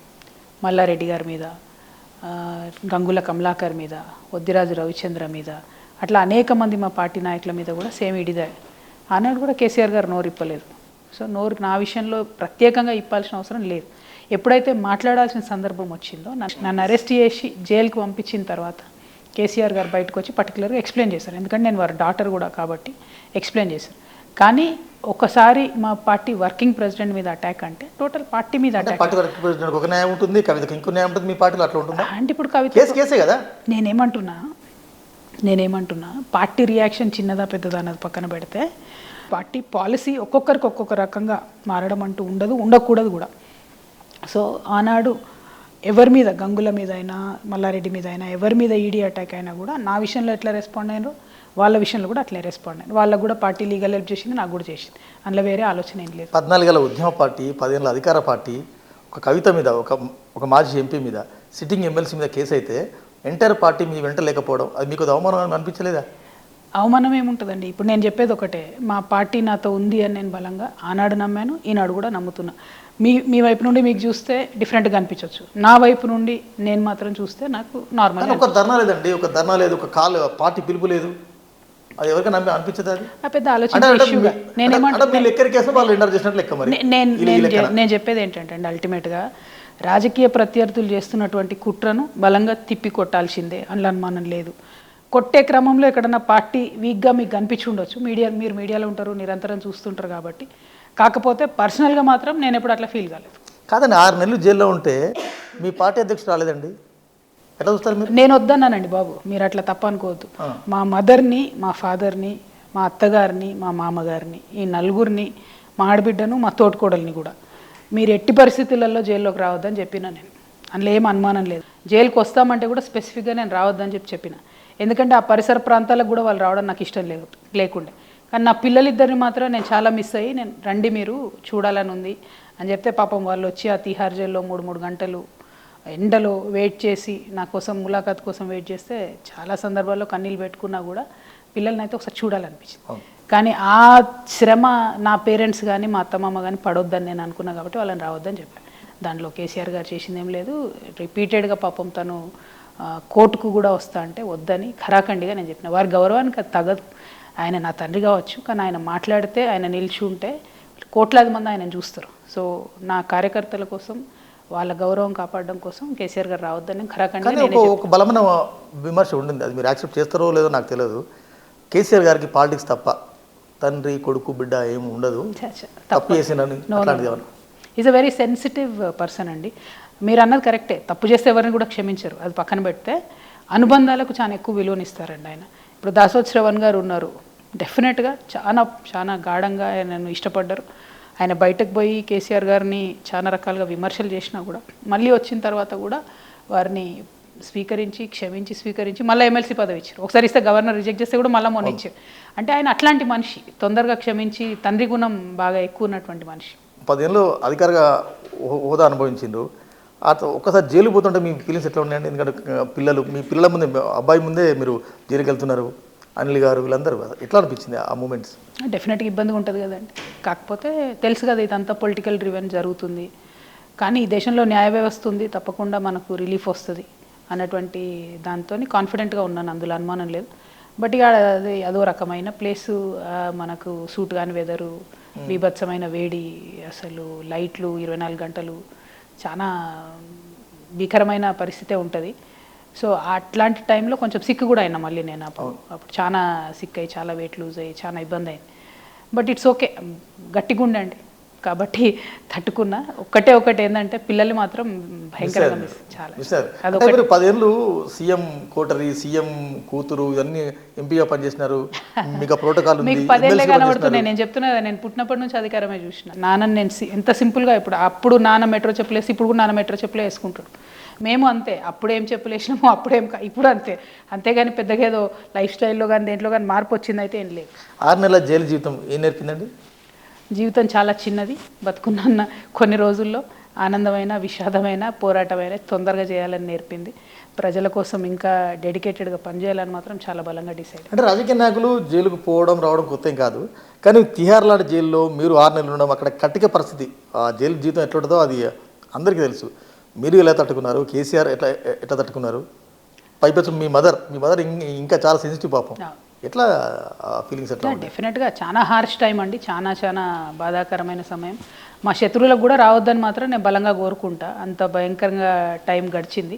సో ఇద్దరు టీనేజ్ పిల్లలు ఇంట్లో ఉంటే ఇంకా టెన్షన్ అవుతుంది. సో ఆ టెన్షన్ ఇంకా ఎక్కువ ఉండే. బట్ ఇట్స్ ఓకే, దేవుడి దయ, అంతా జరిగిపోయింది, భరించుకున్నాం, ఇంకా గట్టిపడ్డాం. కానీ కేసీఆర్ జైలు వైపు చూడకపోవడం, కనీసం పొలిటికల్గా కామెంట్ చేయకపోవడం అంటే ఇక బయట ఏం జరిగిందో నాకు తెలియదు. ఎంపీ ఎన్నికలలో ప్రచార టైంలో సార్ డిఫెండ్ చేసినారు. తర్వాత వచ్చిన తర్వాత నేను ఆ వీడియోస్ చూసినాను. ఆనాడు ఆయన కుట్ర అయిందన్నది బయట చెప్పిండ్రు, టీవీలలో కూడా మాట్లాడినరు. సో అంతకుమించి రియాక్ట్ అవ్వాల్సిన అవసరం లేదు. అంటే కేసీఆర్ అని ఒక శిఖరం కదండి. ఆయన పర్సనల్ ఇష్యూస్కి బిడ్డను అరెస్ట్ చేసిండు కాబట్టి రియాక్ట్ అవ్వడం అన్న చిన్న విషయం, అట్లా కాకూడదు కూడా. నేను ఆయన గౌరవాన్ని తగ్గించానండి. నేనేమంటున్నా, ఇది ప్రత్యర్థుల కుట్ర ఏంది? కేసీఆర్ వీక్ కావాలి. కేసీఆర్ వీక్ కాకూడదు. ఆయన వీక్ కానివ్వను నేను, ఎందుకంటే నేను స్ట్రాంగ్ పర్సన్. వారికి రిపీటెడ్గా అయిపోయినా మీరు వీక్ అయ్యే అవసరమే లేదు. I'm strong. మీరు జైలు నుంచి విడుదలైన తర్వాత నేరుగా ఇంటికి వచ్చి ఫామ్ హౌస్కి వెళ్ళినారు. ఏం చెప్పారు ఫస్ట్ వర్డ్? కేసీఆర్ గారు ఏం చెప్పినారు? ఏం చెప్తారండి, గట్టిగా హక్ చేసుకుంటారు. ఇన్ని రోజులు ఎట్లుంటుంది, ఉద్విగ్న క్షణాలు అది ఉంటాయి కదా. ఏ కుటుంబంలో అయినా ఉండేదే కదండి. దూరమైనటువంటి పిల్లల్ని చూస్తే ఉండేటటువంటి బాధ ఉంటుంది కదా, అంతే. అంతకుమించి ఏం లేదు, నథింగ్. కవిత గారు సార్ కాస్త బయటికి రండి. మీరు జైలుకి వెళ్ళిన ఫలితంగా భారతీయ జనతా పార్టీకి 8 ఎంపీ సీట్లు వచ్చినాయి. 8 ఎంపీ, గతంలో 2 ఉండేది, 4 ఉండేది, ఆ తర్వాత 8 వచ్చినాయి. అంటే బీజేపీ ఇమేజ్ పెరుగుతుంది. అంటే కవిత ఈ తప్పు చేసినట్ట, లిక్కర్ కేసులో ఇన్వాల్వ్ అని ఎండార్ చేసినట్ట? బీజేపీ ఇక అంటే పొలిటికల్గా కాబట్టి చెప్తున్నా, ఇది కేసు గురించి కాదు. కానీ బీజేపీ ఎంతకైనా దిగజారుతుంది పొలిటికల్గా గెయిన్ కావడానికి అన్న విషయం ప్రజలకు తేటతెల్లం అయిపోయిందండి. నా ఒక్క విషయమే కాదు, చాలా మందిని ఇబ్బంది పెట్టారు వాళ్ళు. దేశవ్యాప్తంగా 5,900 మంది పొలిటీషియన్స్ని. ఇలా మీరు చెప్తున్నారు east to west, north to south, ఎక్కడ చూసుకున్నా బీజేపీ అనేటటువంటి పార్టీ పొలిటికల్ గెయిన్ అవ్వడం కోసం ఎంతకైనా దిగజారుతారనే విషయం మరీ ప్రూవ్ చేసుకున్నారు. ఇంతకన్నా నేను మాట్లాడలేను, కేసు ఉంది కాబట్టి. అంటే 8 సీట్లు వాళ్ళకి వచ్చినాయంటే కేవలం కవిత పుణ్యమని వాళ్ళు. ఏం లాభం 8 సీట్లు వచ్చి వాళ్ళకు? మన బడ్జెట్లో 8 రూపాయలు రాకపోయాయి మనకు, 0. వాళ్ళకి ఏం లాభం? ఇప్పుడు ప్రజలకు అర్థమవుతుంది కదా. 8 వీళ్ళకి ఇచ్చి 8 వాళ్ళకి ఇచ్చి 8 + 8 = 0 అయింది కదండి. తెలంగాణలో అంతకుముందు కనీసం మేము ఉన్నప్పుడు కొట్లాడేది తెలంగాణ అన్న పేరు వినిపించేది. ఇవాళ ఎవరు మాట్లాడుతారు తెలంగాణ? ఒక్కడైనా తెలంగాణ సమస్యలు మాట్లాడారు? మీరు జైల్లో ఉన్నప్పుడు కేసీఆర్ గారు పదే ఆలోచించారు, లీగల్ టీంతో మాట్లాడినారు, పార్టీ క్యాడర్తో మాట్లాడినారు, కేటీఆర్ని, హరీష్ని మీ దగ్గర పంపినారు, అనిల్ గారు, రయేష్ లాంటి వారు ఉన్నారు. కానీ చివరికి బెయిల్ రావడం లేదు అని అయిన తర్వాత పార్టీని తాకట్టు పెడదామని కేసీఆర్ డిసైడ్ అయ్యారు. బీజేపీకి నిజమా ఇది? అంటే నేనేమంటున్నా అండి, నేను పదే జైలు నుండి మా కుటుంబానికి, నాన్నగారికి, పార్టీ క్యాడర్కి చెప్పంపింది ఒకటే, ఇది బీజేపీ కుట్ర. ఈ కుట్రకు మనం ఆగం కావద్దు, బలి కావద్దు. నేను ఎన్ని రోజులైనా ఉంటా, మన పార్టీ గట్టిగా ఉండాలని నేను కోరుకుంటున్నాను. కానీ మీ బెయిల్ కోసం పార్టీ భవిష్యత్తును బలిపెట్టిండ్రు అని ఒక, అంటే ఏం జరిగిందన్నది మాట్లాడేటటువంటి వేదిక ఇది కాదు. అది పక్కన పెడితే నేను నా పర్సనల్ కంఫర్ట్ కోసం, పర్సనల్ అంశం కోసం ఎట్టి పరిస్థితులలో పార్టీని మాత్రం ఇబ్బంది పెట్టను. ఆ విషయం నా క్యాడర్కి తెలుసు, మా కార్యకర్తలకు, నాయకులకు అందరికి కూడా తెలుసు. నేను చాలా బలంగా ఉంటా. కేసీఆర్ గారి గౌరవం 1 ఇంచు తగ్గుతుందంటే ఆ క్షణమే నేను చచ్చిపోతా తప్పితే నేను అది కానివ్వను. సింపుల్. అంటే బెయిల్ కోసం బీజేపీ నాట్ ఎట్ ఆల్. ఒకసారి వెనక్కి వెళ్ళండి కవిత గారు. 2019లో మీ తొలి ఓటమి ఎంపీగా, ఫస్ట్ టైం ఎంపీగా మీరు గెలిచినారు, బాగా పనిచేసినారు. 2019లో ఓడిపోయినారు, కేసీఆర్ బిడ్డగా ఓడిపోయినారు మీరు. సరే, ఎంపీగా ఓడిపోయిందంటే కేసీఆర్ బిడ్డగా ఓడిపోయినారు. ఆ ఓటమి తర్వాత మీకు ఏమనిపించింది? అంటే ఇక్కడ నా ఓటమి, నా ఎలక్షన్ యాక్చువల్గా ఒక గ్రంథం రాయొచ్చండి. ఎలక్షన్ కమిషన్ కూడా ఒక స్పెషల్ కేసు కింద దాన్ని చూస్తుంది ఎప్పుడైనా కూడా. 189 నామినేషన్స్ వేసిర్రు నా మీద. వేస్తే రాత్రికి రాత్రి సడన్గా 24 ఈవీఎంలు తీసుకొచ్చారు. ప్రతి బూత్లో 24-25 ఈవీఎంలు ఉంటే ఎన్నిసార్లు అడిగినామో మేము ఎలక్షన్ కమిషన్, మీరు నంబరింగ్ చేయండి, ఫస్ట్ ఈవీఎం ఏది, లాస్ట్ ఈవీఎం ఏది అంటే కూడా ఒక దగ్గర కూడా నంబర్ చేయలే. సో ఆ కన్ఫ్యూజన్లో 1,00,000 ఓట్లు చిత్తిపోతే ఓడిపోయినా నేను, ఓడగొట్టబడ్డా, ఓడిపోలేదు. కాబట్టి అక్కడి నుంచి కుట్రలు ప్రారంభమైనాయి. ఆ అందులో అనుమానం ఏం లేదు. అక్కడి నుంచి బీఆర్ఎస్ పార్టీ పైన కుట్రలు ప్రారంభమైనాయి. ఎందుకంటే 2014 తర్వాత 2014లో మీకు మంచి రిజల్ట్ వచ్చింది, మంచి సీట్లు వచ్చినాయి. కేవలం 5 నెలలకే మీకు ఎంపీ ఎలక్షన్స్ వచ్చినాయి. మీరు అద్భుతంగా గెలవాలి. కానీ ఓడిపోయినా కేసీఆర్ బిడ్డ ఓడిపోయిందా లేకుంటే ఎంపీ ఓడిపోయినారా? అంటే ప్రత్యర్థులు గెలిచిండ్రండి. ఇక్కడ మేము ఓడిపోయినాం అన్న దానికన్నా ఏంటంటే తప్పు చేసి లేకపోతే ప్రజలు ఇష్టపడక ఓడిపోలేదు. నాకు 2014లో వచ్చిన ఓట్ల కన్నా ఎక్కువ వచ్చినాయి. ఆ కన్ఫ్యూజన్లో కూడా, అంత కన్ఫ్యూజన్లో కూడా నాకు ఓట్లు ఎక్కువ వచ్చినాయి. నేను ఫస్ట్ టైం ఎంపీగా గెలిచిన దానికన్నా ఎక్కువ వచ్చి కూడా ఓడిపోయినా. ఎందుకోసం ఓడిపోయినా అని అంటే 1,00,000 ఓట్లు ఉట్టిగానే స్కాటర్ అయిపోయినాయి 24 ఈవీఎంస్లో. సో టెక్నికల్గా ఎట్లా ఓడగొట్టాలి కవితను అని స్కెచ్ చేసి ఓడగొట్టిరు తప్పితే వేరే ఏం లేదు అందులో. ఏదో నా ఓటమి కాదు, అది బీఆర్ఎస్ ఓటమి, కేసీఆర్ ఓటమి అంతకన్నా కాదు. సింపుల్గా చెప్తున్నాను నేను. అది కేవలం అంటే కేవలం కుట్ర ప్రకారం భారతీయ జనతా పార్టీ, కాంగ్రెస్ పార్టీ ఆ ఎన్నికలలో కూడా కాంగ్రెస్ బీజేపీ పార్టీ నాయకులు కండువాలు మార్చుకొని నిలబడ్డారు పోలింగ్. 2019 పార్లమెంట్ ఎన్నికల్లో కవిత తొలి ఓటమి నుంచే బీఆర్ఎస్ పతనం ప్రారంభమైంది. మీరు యాక్సెప్ట్ చేస్తారా ఈ విషయాన్ని? ఆ తర్వాత కూడా మేము గెలిచినట్టున్నాం కదా. మునుగోడులో మీ పార్టీ రివ్యూ కాలేదండి. నగర్ గెలిచి మీ పార్టీలో కవిత ఎందుకు ఓడిపోయిందని రివ్యూ జరిగిందా? ఇంటర్నల్గా చేసుకుంటారు కదా, ఇంటర్నల్గా చేసుకుంటారు కదా. కేసీఆర్ గారు ఉట్టికేం ఉండరు, సర్వేలు తెప్పించుకుంటారు, చేసుకుంటారు. మాకు చెప్పినరా, మాతో షేర్ చేసుకున్నారా అన్నది పక్కన పెడితే రివ్యూ చేసుకుంటారు. Is a very politically very shrewd person అండి, అట్లేం లేదు. మీ ఓటమి తర్వాత దుబాక్ ఓడిపోయింది, మీ ఓటమి తర్వాత హుజరాబాద్ ఓడిపోయింది, మీ ఓటమి తర్వాత లోకల్గా ఇంకా అనేక ఎన్నికలు ఓడిపోయినాయి. అంటే మీ ఓటమి తర్వాత రివ్యూ జరిగి ఉంటే పార్టీ ఇంత డ్యామేజ్ అయ్యేది కాదు కదా అంటున్నాను. అంటే నేనేమంటున్నా అంటే నా ఓటమి తర్వాత అసలు మనము భారతీయ జనతా పార్టీ ఎంత కుట్రలు చేస్తుంది చాప కింద నీరులాగా అన్నది పసిగట్టలేకపోయినాం అన్నది నేను ఇప్పటికి కూడా అనుకుంటా. కాంగ్రెస్ బీజేపీ ములాఖాతు ఎక్కడైంది అన్నది పసిగట్టలేకపోయినాం. మీరు చెప్పినటువంటి ప్రతి చోట, హుజురాబాద్లో కావచ్చు, హుజురాబాద్లో మంచి నాయకులు ఉండగా ఆనాడు బల్మూరు వెంకట్కి ఇచ్చిరండి టికెట్లు. కాంగ్రెస్కి వచ్చిన ఓట్లు ఏంటంటే 3,000. ఓపెన్గా ఆనాడు పీసీసీ అధ్యక్షుడు ఉన్న రేవంత్ రెడ్డి గారు ఏం చెప్తారంటే ఆడు ఈటెల రాజేందర్ గెలుస్తాడని చెప్తాడు. ఆయన కాంగ్రెస్ పార్టీ అధ్యక్షుడు. 200% చెప్తారు అంటే పార్టీ తప్పిదవరు మీరు ఒప్పుకోవట్లా. నేను అదే చెప్తున్నా, మేము గమనించుకోలేకపోయినామని చెప్తున్నా. మా party BRS party Congress BJP కలిసి చేస్తున్న కుట్రలను గమనించుకోలేదేమో అంటున్నా నేను. మేము తప్పలేదండి, తప్పైపోతే ఈడెందుకుంటాం, తప్పైపోతే ప్రతిపక్షాలు ఎందుకుంటాం. ఇప్పుడు చాలా క్రానాలజికల్ ఆర్డర్ చూడండి. 2019 మీ ఓటమి తర్వాత పార్టీలు రివ్యూ జరగలేదు. దాని ఫలితంగా దుబ్బాక ఓడిపోయినారు, హుజరాబాద్ ఓడిపోయినారు, చివరకు 2023 ఎన్నికలు కూడా ఓడిపోయినారు. అధికారం మీకు పోయింది. అంటే నేనేమంటున్నా, పోయింది ఒక స్లైడ్ లాగా ఒకటి కానీ మధ్య మధ్యలో విజయాలు కూడా వచ్చినాయి. హుజూర్ నగర్ కూడా గెలిచినాం, మునుగోడు కూడా గెలిచినాం. అట్లా గెలవకుండా ఏం లేదు. అన్ని మున్సిపల్ ఎలక్షన్లు గెలిచినాం, అన్ని జెడ్పీ చైర్మన్లు గెలిచినాం. సెకండ్ టర్మ్లో అధికారంలోకి వచ్చినాక 96% మొత్తం లోకల్ బాడీ ఎలక్షన్స్ అంతా మేమే స్వీప్ చేసినాం. గెలవకుండా ఏం లేదు. కాకపోతే ఈ ఇద్దరి ములాఖాత్ అన్నటువంటిది గమనించుకొని మేము ఎక్కడికక్కడ క్యాడర్ స్ట్రెంథన్ చేసుకుంటూ వెళ్ళాల్సినటువంటి క్రమంలో ఎక్కడో చోట చిన్న చిన్న మిస్టేక్స్ జరిగి ఉంటాయి. అందుకనే ప్రతిఫలంగా ప్రతిపక్షంలో ఉన్నాం. తప్పు లేకపోతే ఎందుకు ఓడిపోతామని డెఫినెట్గా చేసినాం. అవేంటియో ఇప్పుడు సమీక్షించుకుంటున్నాం, ఆలోచించుకుంటున్నాం. ఎవరైతే ఏ సమూహాలనైతే మేము రీచ్ కాలేకపోయినామో వాళ్ళని రీచ్ అయ్యే ప్రణాళికలు చేసుకుంటాం. తప్పులు చేస్తే సరిదిద్దుకోవాల్సిందే కదా. పార్టీ మిమ్మల్ని ఒంటరి చేసిందని వాస్తవాన్ని మీరు యాక్సెప్ట్ చేయట్లేదు. మీకు దూరం నుంచి అట్లా కనబడుతుందేమో, ఇంటర్నల్గా నాకు అట్లేమనిపిస్తుంది. కాదండి, కేసీఆర్ బిడ్డ అంటే సీఎం బిడ్డ ఓడిపోతే అది పార్టీకి పెద్ద మైనస్ కదా. నేనేమంటున్నా, దాన్ని రివ్యూ చేసుకొని మిగతా 2 పార్టీలు ఏం చేస్తున్నాయి అన్నది గమనించుకోలేకపోయినాం ఎక్కడో అని అనిపించింది. ఇప్పుడు గమనిస్తున్నాం, చూస్తున్నాం, తప్పిదాలన్నింటినీ కూడా ఆలోచన చేసుకుంటున్నాం. డెఫినెట్గా పెద్ద మెజారిటీతో మళ్ళీ అధికారంలోకి వస్తాం. 2018 వరకు మీరు ఓకే, కేసీఆర్ హీరో. 2019 తర్వాత పార్టీ పతనం స్లోగా అట్లా వెళ్ళుకుంటూ పోయింది. పార్టీ ఉందా పోయిందా పక్కన పెడితే KCR is always a hero, first thing. Second thing, party 2018 తర్వాత మీరు అన్నట్టు కొన్ని ఇష్యూస్ ఏవైతే ఉన్నాయో అడ్రస్ చేయాల్సిన టైంలో చేయలేదన్న విమర్శ మా మీద ఉన్నది. వాటిని అన్నింటినీ కూడా మేము సమీక్ష చేసుకుంటున్నాం. కేసీఆర్ గారు చాలా శ్రూడ్గా ఆలోచన చేస్తారు, ప్రతి ఒక్క అంశాన్ని అడ్రస్ చేస్తారు. మేము 2018 తర్వాత చేసినటువంటి అనేక కార్యక్రమాల్లో కూడా విజయం సాధించాం. అందులో పెద్ద విజయం పంటలు పెంచడం.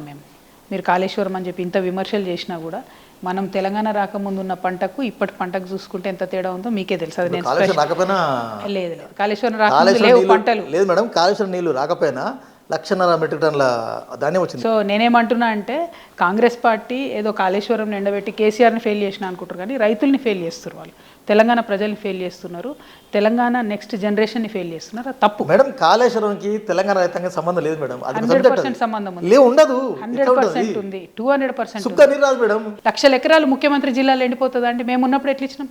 వాటర్ టేబుల్ ఒకటే సంవత్సరంలో ఎట్లా పడిపోతుందండి? ఏమని ఇంత చేస్తే మరి జనం గెలిపించలే కదండి. నేను ఏమంటున్నా, మేము ఎన్నన్నా చేసి ఉండొచ్చు, జనం ఓడించవచ్చు గాక. నేను ఆ ఓటమిలో మా ఓటమి చూడట్లే, నేను ప్రజలు ఇబ్బంది పడకూడదని ఆలోచిస్తున్నా. పొలిటికల్ పార్టీగా ఇవాళ ఉంటాం, రేపు పోతామండి అధికారంలోకి, బట్ గవర్నెన్స్ షుడ్ కంటిన్యూ. ఈ విషయంలో మాత్రం డెఫినెట్గా తమిళనాడు మనం ఇంత చేస్తున్నాం మేడం, ఇంత చేస్తున్నాం. కేసీఆర్ను ఓడించాలి, కేసీఆర్ ఫ్యామిలీని ఓడించాలనే కసి ఎందుకు వచ్చిందండి? అది కేవలం రేవంత్ రెడ్డి గారికి వచ్చింది, వేరే వాళ్ళకి రాలే.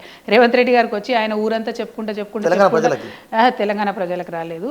రేవంత్ రెడ్డి గారు వారి మాటలు నమ్మినటువంటి కొంతమంది కేసీఆర్ గారిని ఏదో పెద్ద విలన్ లాగా చూపించే ప్రయత్నం చేసిరు, కానీ ఇవాళ వితిన్ 15 నెలలు తెలుస్తుంది కదా, హైడ్రాలో ఇండ్లు గుల కొడుతుంటే అన్నా కేసీఆర్ అన్న అని పిలుస్తుంటే ప్రజలకు ఎవరు చెప్పినా? నేను చెప్పినామా?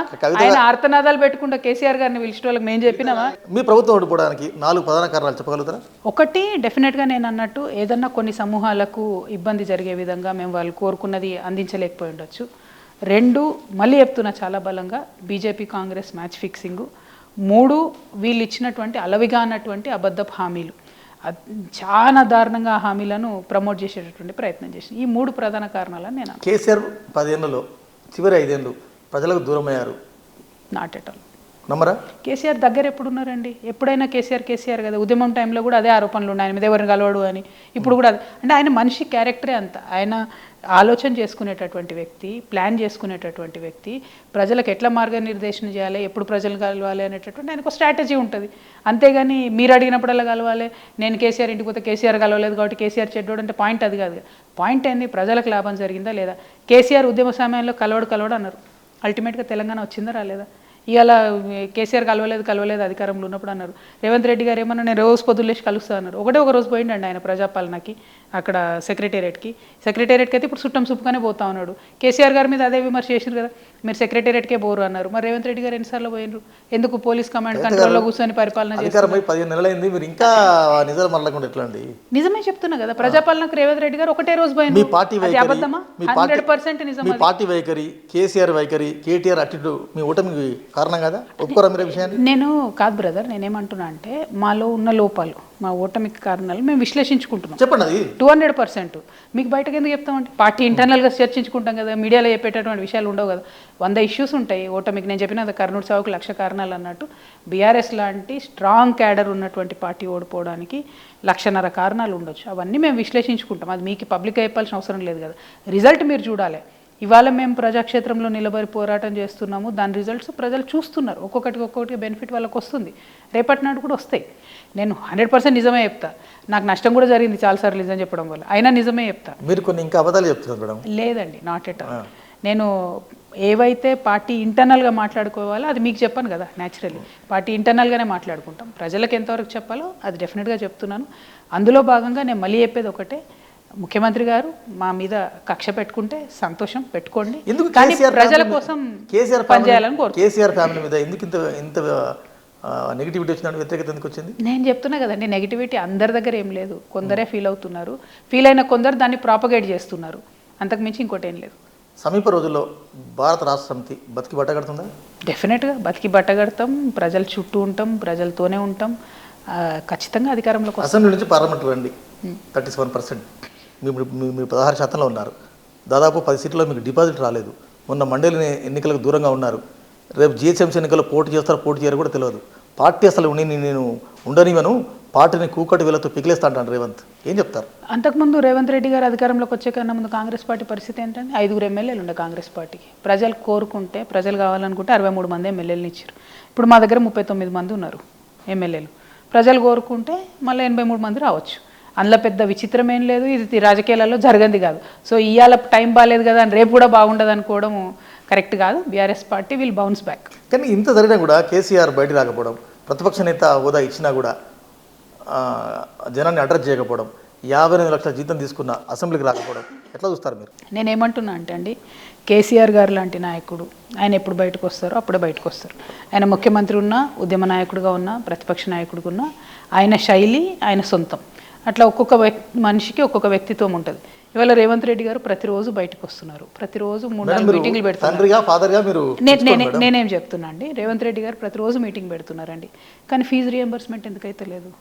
ఎగ్జాంపుల్ చెప్తున్నా, ఇప్పుడు కేసీఆర్ గారు బయటికే రాలేదు 2 నెలల పాటు, కానీ వారు చేయాల్సిన పనులు చేసారు కదా. కేసీఆర్ కిట్ ఇచ్చిండ్రు, పెన్షన్లు ఇచ్చిర్రు. ఇప్పుడు రేవంత్ రెడ్డి గారు రోజు వస్తున్నారు, ఏడబోతున్నాయి పెన్షన్లు? ఎందుకు పెరుగుతలేవు పెన్షన్లు? నాయకులు ఎవరి శైలిలో వాళ్ళు పనిచేస్తారు. ఆ శైలి మీద విమర్శ చేసి వీరు ఒక్కసారి మాయ చేసి గెలవగలిగినారు, రెండవసారి విమర్శ చేస్తుంటే ప్రజలు కూడా మెచ్చారు. ఇప్పుడు రేవంత్ రెడ్డి గారు అసెంబ్లీలో మాట్లాడే భాషకి మాకే ఉల్టా ప్రజలు చెప్తున్నారు, పెద్దసారి రావాల్సిన అవసరం లేదు, వీళ్ళు కరెక్ట్ మాట్లాడతలేరు, ఆయన మర్యాద కూడా కరెక్ట్ కదని. మరి మాకు చెప్పేవాళ్ళు మాకు చెప్తున్నారు. ప్రతిపక్ష నేత ప్రజలు జీతం ఇస్తున్నారు, ఆయనకి రావాలిగా పెద్ద ఆయన.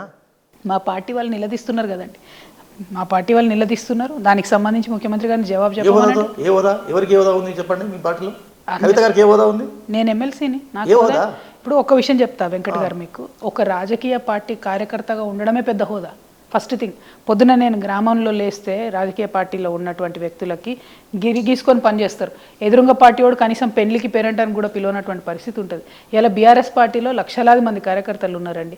అంటే నాయకుడిని కల్వనోళ్ళు కూడా వేలాది మంది ఉంటారు, లక్షలాది మంది ఉంటారు, అయినా అభిమానంతో పనిచేస్తారు. సో ఒక పార్టీ కార్యకర్త చాలు, వేరే అవసరం లేదు. ఇలా మా పార్టీ ఎమ్మెల్యేలు అసెంబ్లీలో క్వశ్చన్ చేస్తున్నారు, దానికి సమాధానం చెప్పండి. మనం టాపిక్ డైవర్ట్ అవుతున్నాం. ఇందాక మనం అంటే మీరు అధికారం కోల్పోవడానికి ప్రధాన కారణం చెప్పండి మీరు చెప్పినారు, కానీ కేసీఆర్ చుట్టూ ఒక కోటరి కుంపం వచ్చింది, ఈ వాస్తవం మీరు ఒప్పుకోరా? అధికారం ఎక్కడుంటే అక్కడ ఏదో అంటారు కదండి, దీపం చుట్టూ బెల్లం చుట్టూ ఈగలు, దీపం చుట్టూ ప్రతి చోట ఉంటుందండి. చంద్రబాబు నాయుడు గారికి కోటరీ లేదా? రేవంత్ రెడ్డి గారికి కోటరీ లేదా? వేం నరేందర్ రెడ్డిని దాటి పోరాదని ఇప్పుడు 100 మంది అంటూ ఉంటారు బయట. అవి నిజమా? నేను ఒక వ్యక్తిని నేమ్ చేయడం అని కాదు, ప్రతి అధికారం ఉండే చోట కోటరీ ఉంటుంది, సింపుల్ యాజ్ దట్. అది కాదని లేని వాస్తవం. దాన్ని పెద్ద సీరియస్గా తీసుకుంటారు లేదు, అట్లేముండదు. ఎందుకంటే మీ పార్టీలో చాలా సీనియర్గా పనిచేసిన వారు, పేర్లు ఇక్కడ ప్రస్తుతం కానీ చాలా సీనియర్లుగా ఉన్న వాళ్ళు, వీళ్ళంతా పార్టీ మారిన వాళ్ళ? పార్టీ మారిన వాళ్ళు ఉన్నారు, మీ పార్టీలో ఉన్న వాళ్ళు ఉన్నారు. పార్టీ మారిన వాళ్ళు ఉంటే వాళ్ళనే అడగండి, వాళ్ళు చెప్పిన ఇన్ఫర్మేషన్ మీద క్వశ్చన్ అడుగుతున్నారా? కోటరి కుంభం వస్తుంది. ఆ కోటలు ఎవరైనా ఉండొచ్చు, కేటీఆర్ కావచ్చు, కవిత కావచ్చు, ముఖ్యంగా సంతోష్ కావచ్చు. నేనేమంటున్నా అండి, ఒక వ్యక్తి మీద కమెంట్ చేయడం అన్నది ఇక్కడ అప్రస్తుతం. ఒక పార్టీగా మేము అధికారం కోల్పోయినాం, దానికి సంబంధించి ఏం చేయాలో ఆలోచన చేసుకుంటాం, రివైవ్ చేసుకుంటాం, బయటకు వస్తాం. We will bounce back 100%. కోటరి కుంభం వచ్చిందంటే మీరు యాక్సెప్ట్ చేయట్లేదు. తెలంగాణ రాష్ట్ర సమితి బీఆర్ఎస్ అంటే మీరు తెలంగాణ పేగుబంధాన్ని తెంచుకున్నారు, అది మీకు ఈ పార్టీకి మైనస్ కాలేదా? Not at all. ఇవాళ తెలంగాణ బిడ్డగా ఒకరు పుట్టి ప్రధానమంత్రి అయిన పివి నరసింహారావు అని మనం గర్వంగా చెప్పుకుంటాం. అట్లనే తెలంగాణలో పుట్టి పెద్ద ఎత్తున నేషనల్ లెవెల్లో పేరు తెచ్చుకున్న ఎవరినైనా మనం చాలా గర్వంగా మన మనిషి, మన వ్యక్తి అని ఓన్ చేసుకుంటాం. తెలంగాణలో పుట్టినటువంటి పార్టీ దేశానికి ఎందుకు సేవ చేయకూడదు అన్నటువంటి ప్రశ్న. తెలంగాణ మూలాలు కేసీఆర్ గారి పెట్టినటువంటి పార్టీకి పోయే ప్రశ్నే లేదు ఫస్ట్ ఆఫ్ ఆల్. ఎందుకంటే తెలంగాణ రాష్ట్రం క్రియేట్ అయిందే బీఆర్ఎస్ పార్టీ పోరాటాల వల్ల, అందులో డౌట్ ఏం లేదు. పేరు మారి మొత్తం భారతదేశం విస్తరించాలనుకోవడంలో తప్పేం లేదు. మన తెలంగాణ ఫిలాసఫీ దేశమంతా పోతుంది. మీరు ఏపీ పోలేదు, మహారాష్ట్ర పోలేదు, ఒరిస్సా పోలేదు. మరి ఎగ్జాక్ట్లీ నేనేమంటున్నా, ఈ 2023 ఈ ఎన్నికల తర్వాత మా విస్తరణ ప్లాన్ ఉండే, మాకు ఇక్కడ సెట్ బ్యాక్ అయింది, దీన్ని సరి చేసుకుంటాం, ఫ్యూచర్లో విస్తరిస్తాం. దానిలో పార్టీ పేరు మార్పు కూడా కుంభం వచ్చిందని మీ సీనియర్ నేత వినోద్ లాంటి వాళ్ళు కామెంట్ చేస్తారు. ఉండొచ్చండి, అభిప్రాయం ఉండొచ్చు. మనం యాజ్ అ పార్టీ ఒక నిర్ణయం తీసుకున్నాం, కానీ మీరు యాక్సెప్ట్ చేయట్లేదు కదా? యాక్సెప్ట్ కాదు, అట్లా కాదు. నేనేమంటున్నా, పార్టీ ఒక నిర్ణయం తీసుకున్నది, పేరు మార్చుకున్నది, ముందుకు వెళ్ళిన తర్వాత ఒక రిజల్ట్ వచ్చింది, సెట్ బ్యాక్ వచ్చింది, దాన్ని పునరాలోచించుకుంటున్నాం. కానీ అందులో పార్టీ పేరు మార్చాలన్నటువంటి ఆలోచన అయితే లేదు, యాజ్ ఆఫ్ నౌ నాకు తెలిసి అయితే లేదు పార్టీ. కానీ భారత రాష్ట్రం కాగానే మీరు తెలంగాణ జాగృతి కాస్త భారత జాగృతి అయింది, మళ్ళీ ఇప్పుడు తెలంగాణ జాగృతి బ్యానర్ మీదనే మీరు అన్ని కార్యకలాపాలు చేస్తున్నారు. నో భారత్ జాగృతి మార్చుకోమని చెప్పింది కూడా కేసీఆర్ గారే. ఆనాడు కూడా మేము జాగృతి వాళ్ళందరం కూర్చొని 2 నిర్ణయాలు తీసుకున్నాం. ఒకటి, రాష్ట్రం బయట చేసే కార్యక్రమాలు భారత్ జాగృతి బ్యానర్లో చేస్తాం, రాష్ట్రం లోపల చేసే ఏ కార్యక్రమైనా తెలంగాణ జాగృతి పేరుతో చేస్తామని చెప్పి. ఇదేం dual nature madam? Dual nature కాదు. ఇప్పుడు రేపు పొద్దున మేము ఆంధ్రప్రదేశ్లో పెట్టినాం అనుకోండి, ఏపీ జాగృతి అని పెట్టుకుంటాం. దానిలో ఏముంది, మేము ఢిల్లీలో మహిళా ధర్నా చేసినాం, భారత్ జాగృతి పేరు మీదనే వేసినాం. రేపు ఓబీసీ ధర్నా వేస్తాం, భారత్ జాగృతి పేరు మీదనే వేస్తాం. దాంట్లో మాకేం కన్ఫ్యూజన్ లేదు, మీరు కన్ఫ్యూజ్ కావాల్సిన అవసరం అసలే లేదు. ఎందుకంటే తెలంగాణ జాగృతి మాకు రిజిస్ట్రేషన్ ఉంది, చాలా ISBN నంబర్స్ ఉంటాయి, బుక్స్ పబ్లిష్ చేసినాం. అకౌంట్స్ ఉన్నాయి. అంతకుముందు మేము స్కిల్ డెవలప్మెంట్ చేసినాం. సో ఆ సంస్థను క్లోజ్ చేయడం అన్నది కరెక్ట్ కాదు. సో తెలంగాణలో చేసే కార్యక్రమాలన్నీ కూడా వేసే పుస్తకాలు కానీ కల్చరల్ యాక్టివిటీస్, ఏ రాష్ట్రానికి ఆ రాష్ట్రం డిఫరెంట్ కల్చరల్ యాక్టివిటీస్ ఉంటాయి. సో ఒకటే వైట్ వాష్ చేయలేం భారతదేశం అంతా కూడా. కవిత గారు బయటకు వచ్చిన తర్వాత, జైలు నుంచి వచ్చిన తర్వాత చాలా యాక్టివ్ పాలిటిక్స్లో ఉన్నారు. చాలా గ్రామాన చర్చ అవుతుంది. కవిత ఎవరికి ఆల్టర్నేటివ్? కేసీఆర్ తర్వాత కేటీఆర్కి, హరీష్కా? నాకే. నేను ఎవరికి ఆల్టర్నేట్ కాదు, నాకు ఎవరు పోటీ కాదు. నేనేమంటా అంటే జనరల్గా అడవిలో పులులు చాలా ఉంటాయి, కానీ సింహం ఒకటే ఉంటుంది, అదొక్కటే కింగ్ అవుతుంది. సో మా పార్టీలో సింహం ఎప్పుడైనా కేసీఆర్ గారే. మిగతా అందరం మేము ఉంటాం, కానీ సింహం మాత్రం కేసీఆర్ గారే. సో ఎవరికి ఆల్టర్నేటివ్ కాదండి. ఎవరి స్టైల్లో వాళ్ళ మేము వర్క్ చేస్తుంటాం. మేము ఏం పని చేసినా పార్టీ స్ట్రెంగ్తన్ కోసం మాత్రమే పనిచేస్తాం. ఏదంటే రాజకీయ అవకాశాలు ఫ్యూచర్లో ఇవ్వాల్సి వస్తే, వారసత్వానికి ఇవ్వాల్సి వస్తే కేటీఆర్ ఆప్షనా, కవిత ఆప్షనా కేసీఆర్? నేనేమంటున్నా, అది ఇప్పుడు అసలు అటువంటి నిర్ణయం రానే రాకూడదు. కేసీఆర్ గారే ఎప్పటికీ ఉండాలి లీడర్గా అని కేటీఆర్ గారితో సహా మేమందరం పదే చెప్పినాం. అయినప్పటికీ మీరు మీడియా వాళ్ళకి వార్త కావాలి కాబట్టి మమ్మల్ని ఇట్లాంటి ప్రశ్నలు అడుగుతారు తప్పితే అది చర్చ ఉందా అండి? మా బాస్ ఉండగా ఆల్టర్నేట్ అడుగుతారా? తప్పు కదా. మీ బాస్ స్పందించాడు. తెల్లారు లేవగానే కేటీఆర్ గారిది ఒక ట్వీట్ వస్తుంది, అది చూడగానే హరీష్ రావు గారిది మధ్యాహ్నం వస్తుంది, మీ నుంచి ఒక ప్రెస్ నోట్ వస్తుంది, లేకుంటే జాగృతి పేరిట ఓ రౌండ్ టేబుల్ వస్తుంది. ఈ ముగ్గురు ఎవరికోసం పోటీ పడుతున్నారు? ప్రజల కోసం పోటీ పడుతున్నాం, ప్రజల కోసం పనిచేస్తున్నాం. ఇలా నేను జాగృతి నుంచి పెట్టినటువంటి ఒక్క ప్రెస్ మీట్ కూడా నేను ఎప్పుడు కూడా సుత్తి మాట్లాడాను. మీకు తెలుసు, ఏ ఒక్కటన్నా వేస్ట్ విషయం ఉందో మీరు చూడండి. నేను మొత్తం పెట్టిన ప్రెస్ మీట్లు అన్నీ చూడండి. నేను సమస్య మీద తప్పితే పర్సనల్గా ఎప్పుడైనా అటాక్ చేశానో చూడండి. తప్పనిసరి పరిస్థితి అయితే తప్ప నేను మాట్లాడలేదు. అది అరవింద్ విషయం కావచ్చు, అప్పుడెప్పుడు శ్రీధర్ బాబు విషయం కావచ్చు, ఇప్పుడు రేవంత్ రెడ్డి గారి విషయం కావచ్చు. తప్పనిసరి అయితే తప్పితే నేను పర్సనల్గా మాట్లాడను, ఇష్యూ బేస్డ్గా మాట్లాడతాను. సో నేను మాట్లాడడం వల్ల 10 మందికి సమస్యల పరిష్కారం అయితే ఖచ్చితంగా మాట్లాడతా కదా. కానీ కేటీఆర్, హరీష్కి ఆల్టర్నేటివ్ కావాలని కవిత డిసైడ్ అయ్యారు, అందుకని చాలా సీరియస్గా పోతున్నారు. ఇప్పుడు నా కథ వేరండి, నా కళ వేరు, నాకు అయిన ఎక్స్పీరియన్స్ వేరు. నేను ఒకసారి ఫ్యామిలీకి ప్రతి ఒక్కరికి దూరంగా ఒక 5-6 నెలలు ఉన్న తర్వాత ఒక వ్యక్తి నిజంగా జీవితం చిన్నదని చాలా బలంగా నేను నమ్ముతున్నా. రేపు పొద్దున హార్ట్ అటాక్ వచ్చి పోవచ్చండి, ఎవరికి తెలుసు, ఇప్పుడే పోవచ్చు. చాలా షార్ట్ లైఫ్. నేను చేయాలనుకున్న పనులు చేసేటి చాలా ఉన్నాయి. నాకైన ఎక్స్పీరియన్స్తోని నేను చాలా మారిన. అందులో భాగంగా అంతకుముందు చేయని అనేకమైనటువంటి పనులు చేస్తున్నా. పొలిటికల్గా ఇంకా చాలా పనులు చేస్తాను. కానీ మీ స్పీడ్నెస్ చూస్తుంటే, తర్వాత మీ ఎజెండా, మీ యొక్క రూట్ మ్యాప్ చూస్తుంటే కవిత ఏదో పొలిటికల్ లక్ష్యంతో వెళ్తున్నారు అనేది చాలా ఓపెన్ సీక్రెట్. పబ్లిక్ లక్ష్యంతో ఖచ్చితంగా వెళ్తున్నా అండి. నా డ్రీమ్, నేను ఏనాడైతే మహిళా బిల్ కోసం కొట్లాడినో ఆ రోజే చెప్పిన, దేశవ్యాప్తంగా ఓబీసీ బిల్ కోసం కొట్లాడతా అని చెప్పిన. అది నా డ్రీమ్ అండి. దానికోసం నేను ఫైట్. ఒక లక్ష్యం ఉండదు కదండి. నేను ఏదో ఒక రోజు ఈ రాష్ట్రానికి ముఖ్యమంత్రి, ఏదో ఒక రోజు ఈ దేశానికి ప్రధానమంత్రి, ఒక లక్ష్యం అయితే ఏమైతే ఉండాలి కదా, అట్లాంటిది లక్ష్యము ఓబీసీ బిల్లు దేశవ్యాప్తంగా పాస్ చేయడం. దాని బై ప్రోడక్ట్ ఏమొస్తుంది అనేది ప్రజలు డిసైడ్ చేస్తారు. మీరు అన్నట్టు ఎమ్మెల్యే అవుతామా, మంత్రి అవుతామా, ముఖ్యమంత్రి అవుతామా, ఏదన్నా కావచ్చు. నేనేమంటున్నా, పాయింట్ అది కాదు. పాయింట్ ఏంది, లక్ష్యం ఏంది? ఓబీసీ బిల్లు పాస్ చేసుకోవాలి. ఎందుకు ఓబీసీ అంటున్నా అంటే ఎస్సీ ఎస్టీకి సమ ప్రాధాన్యత ఉంది. మహిళల కోసం కొట్లాడడం అదో దారిలో పడ్డది, ఇంకా ఫైట్ మిగిలింది. ఓబీసీల కోసం కొట్లాడి అదొక దారిలోకి వస్తే మనకు డిఫరెన్సెస్ లేని సొసైటీ క్రియేట్ అవుతుంది, ఇన్ఈక్వాలిటీ తగ్గుతుంది. అదొకటి ఆలోచన. అదే ప్రైమరీ. జనం రిసీవ్ చేసుకుంటేనే మేము నేతలం అవుతాం, జనం రిసీవ్ చేసుకోకుంటే ఏం నేతలం కాము. సో జనం రిసీవ్ చేసుకొని ఏ పొజిషన్ ఇస్తే అదే వస్తుంది. కానీ నాకంటూ మనిషిగా నాకున్న లక్ష్యం మన భారతదేశంలో ఇన్ఈక్వాలిటీస్ తొలగాలంటే ఖచ్చితంగా సమాజంలో మార్పు రావాలి. తెలంగాణ నుంచి చాలా కన్ఫ్యూజన్లో ఉంది. కేటీఆర్ దగ్గరికి వెళ్ళాలా, కవిత దగ్గరికి వెళ్ళాలా, హరీష్ దగ్గరికి వెళ్ళాలా? అయ్యో, మీరు కన్ఫ్యూజ్ అవుతారు. మా క్యాడర్ ఏం కన్ఫ్యూజన్ లేదు. టీఆర్ఎస్ పార్టీ క్యాడర్ చాలా గర్వంగా చెప్తారు, మా అక్క ఫైట్ చేస్తుంది, మా అన్న ఫైట్ చేస్తాడు, మా హరీష్ అన్న ఫైట్ చేస్తాడు, రామన్న ఫైట్ చేస్తాడు, చాలా గర్వంగా చెప్పుకుంటారండి మా వాళ్ళు. మీరు భలే ఉన్నారు. మీరు ఉల్టా ఎవరితో మాట్లాడుతారో నాకు తెలియదు. మా క్యాడర్ చాలా గర్వంగా ఉంటారు. మేము ఎవరం ఏ విషయంలో ఫైట్ చేసినా క్యాడర్ హ్యాపీగా ఫీల్ అవుతారు. ఎందుకంటే గ్రామంలో ఉండి నిలబడి కొట్లాడే వ్యక్తికి ఒక ఆశా వర్కర్ వచ్చి ఒక పని అడుగుతారు. మీరు ఇంటలేరు. ఆశా వర్కర్ వచ్చి అడుగుతుందండి, నేను మాట్లాడతా ఆశా ఇష్యూ, ఇంకో ఇష్యూ ఏదో అడుగుతుంది, కేటీఆర్ అన్న మాట్లాడుతుంటాడు, ఇంకొకళ్ళు వచ్చేదో అడుగుతారు, అది హరీష్ అన్న మాట్లాడుతుంటాడు. సో ఇవాళ ఈ గవర్నమెంట్లో నేను మీకు చెప్తా అండి, ఇలా రుణమాఫీ అయింది రాష్ట్రంలో అంటే అది హరీష్ అన్న కాంట్రిబ్యూషన్. లగచర్లకు సంబంధించినటువంటి క్యాన్సిల్ అయిందంటే అది కేటీఆర్ అన్న కాంట్రిబ్యూషన్. నేనేం చెప్తున్నా, మేము చాలా బలమైన ఇష్యూస్ అందరం ఫైట్ చేసి హరీష్ అన్న టార్గెట్ చేస్తేనే కదా రుణమాఫీ ఓకే వెంకట్. ఇప్పుడు నేను మీరు స్టేట్ గా మీరు కరెక్ట్ ప్రాపర్ జర్నలిస్ట్ అయితే స్టేట్ ఒక ఆన్సర్ చెప్పండి. రుణమాఫీ 2 లక్షలు రుణమాఫీ చేస్తా అన్నారు, సంపూర్ణ రుణమాఫీ అయిందని మీరు నమ్ముతున్నారు? అది అడగండి మీరు. కానీ హరీష్ వల్ల అయింది, ఆయన కార్నర్ చేస్తేనే కదా ఎంపీ ఎన్నికలప్పుడు BC బిల్లు కవితలోనే అయింది. ఈయన ఒట్లు మరి హాస్యాస్పదం కాదు. పెట్టి నేను చేస్తున్నా అని చెప్పింది ఎవరి ఫోర్స్ వల్ల అండి. Second thing, Lagacharla issue Delhi నుంచి గల్లీ వరకు రామన్న లొల్లి పెడితే కదా క్యాన్సిల్ అయింది లగచర్ల. ఎట్లా క్యాన్సిల్ అయింది? ఉట్టిన అయిందా? నేను చేసేది నేను చేస్తలేనా? నేనేమంటున్నా, మా పార్టీ క్యాడర్ ఏం కన్ఫ్యూజన్ లేరు, మీరు కన్ఫ్యూజ్ కాకురి. మా పార్టీ క్యాడర్ మంచిగా ఉన్నారు. మా పోటీ లేదా? పోటీ లేదు, ఏం లేదండి. ఎవరికి పోటీ ఉన్నారు లైఫ్లో. నేను మళ్ళీ మరి ఎందుకు కవిత ఇంత యాక్టివ్ రోల్ ఉంది? ఎందుకు ఉండకూడదు? ఎమ్మెల్సీ కంటే ఎందుకు ఉండకూడదు అంటే హరీష్ అన్న యాక్టివ్ ఉంటే రామన్న యాక్టివ్ ఉంటే ఏం కాదు, కానీ నేను యాక్టివ్ ఉండొద్దా? మీరు ఉండండి తప్ప, కానీ ఫ్యామిలీలో వార్ జరుగుతుంది. నో ఫ్యామిలీలో వార్ జరుగుతుంది. వారు లేదు, పోరు లేదు సార్, అంతా మీరు మీడియా వల్ల. నిన్న సీఎం కూడా ఏదో కామెంట్ చేస్తున్నారు.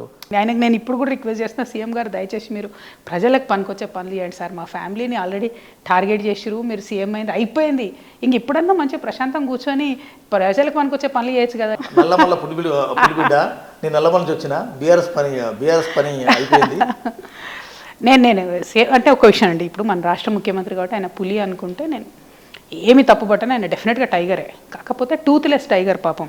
ఎందుకు టూత్లెస్ అంటున్నా అంటే ఆయన ఏం నిర్ణయం తీసుకోవాలన్నా ఢిల్లీకి పోవాలా పాపం. పులి అయ్యి పనులు లేకపోతే ఏడుకెళ్ళి షికారు చేస్తాడు చెప్పురి. ఓవరాల్గా మీ పొలిటికల్ లైఫ్ చెప్పట్లేదు, వాట్ ఈస్ ఆల్టర్నేటివ్ అన్నది? ఆల్టర్నేట్ ఏం లేదండి. నేను బీఆర్ఎస్ పార్టీ ఎమ్మెల్సీగా ఉన్న 2008 జనవరి వరకు నా టర్మ్ ఉంది. సో 2008 జనవరి వరకు కూడా బీఆర్ఎస్ పార్టీ ఎమ్మెల్సీగా ప్రతి అసెంబ్లీ సెషన్లో ప్రభుత్వాన్ని నిలదీస్తూనే ఉంటాను.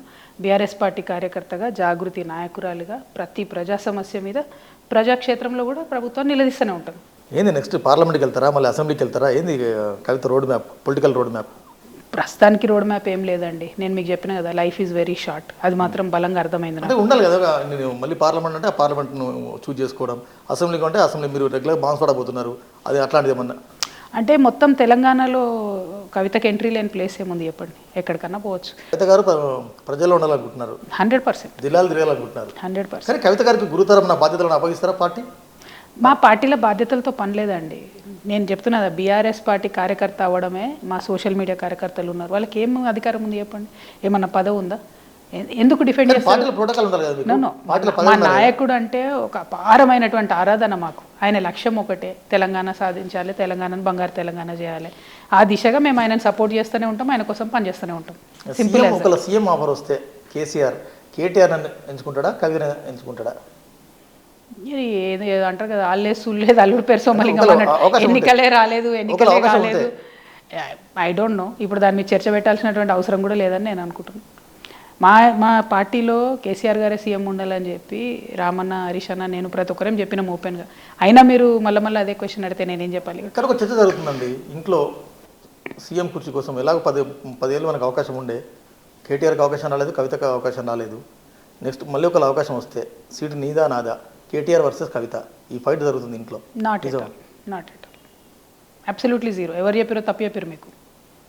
మీ సోర్సెస్ కరెక్ట్ లేవు బ్రదర్. మీరు చెక్ చేసుకోవాలా. సోషల్ మీడియాలో మీద చాలా రకరకాలుగా ప్రచారం ట్రెండింగ్లో వచ్చింది.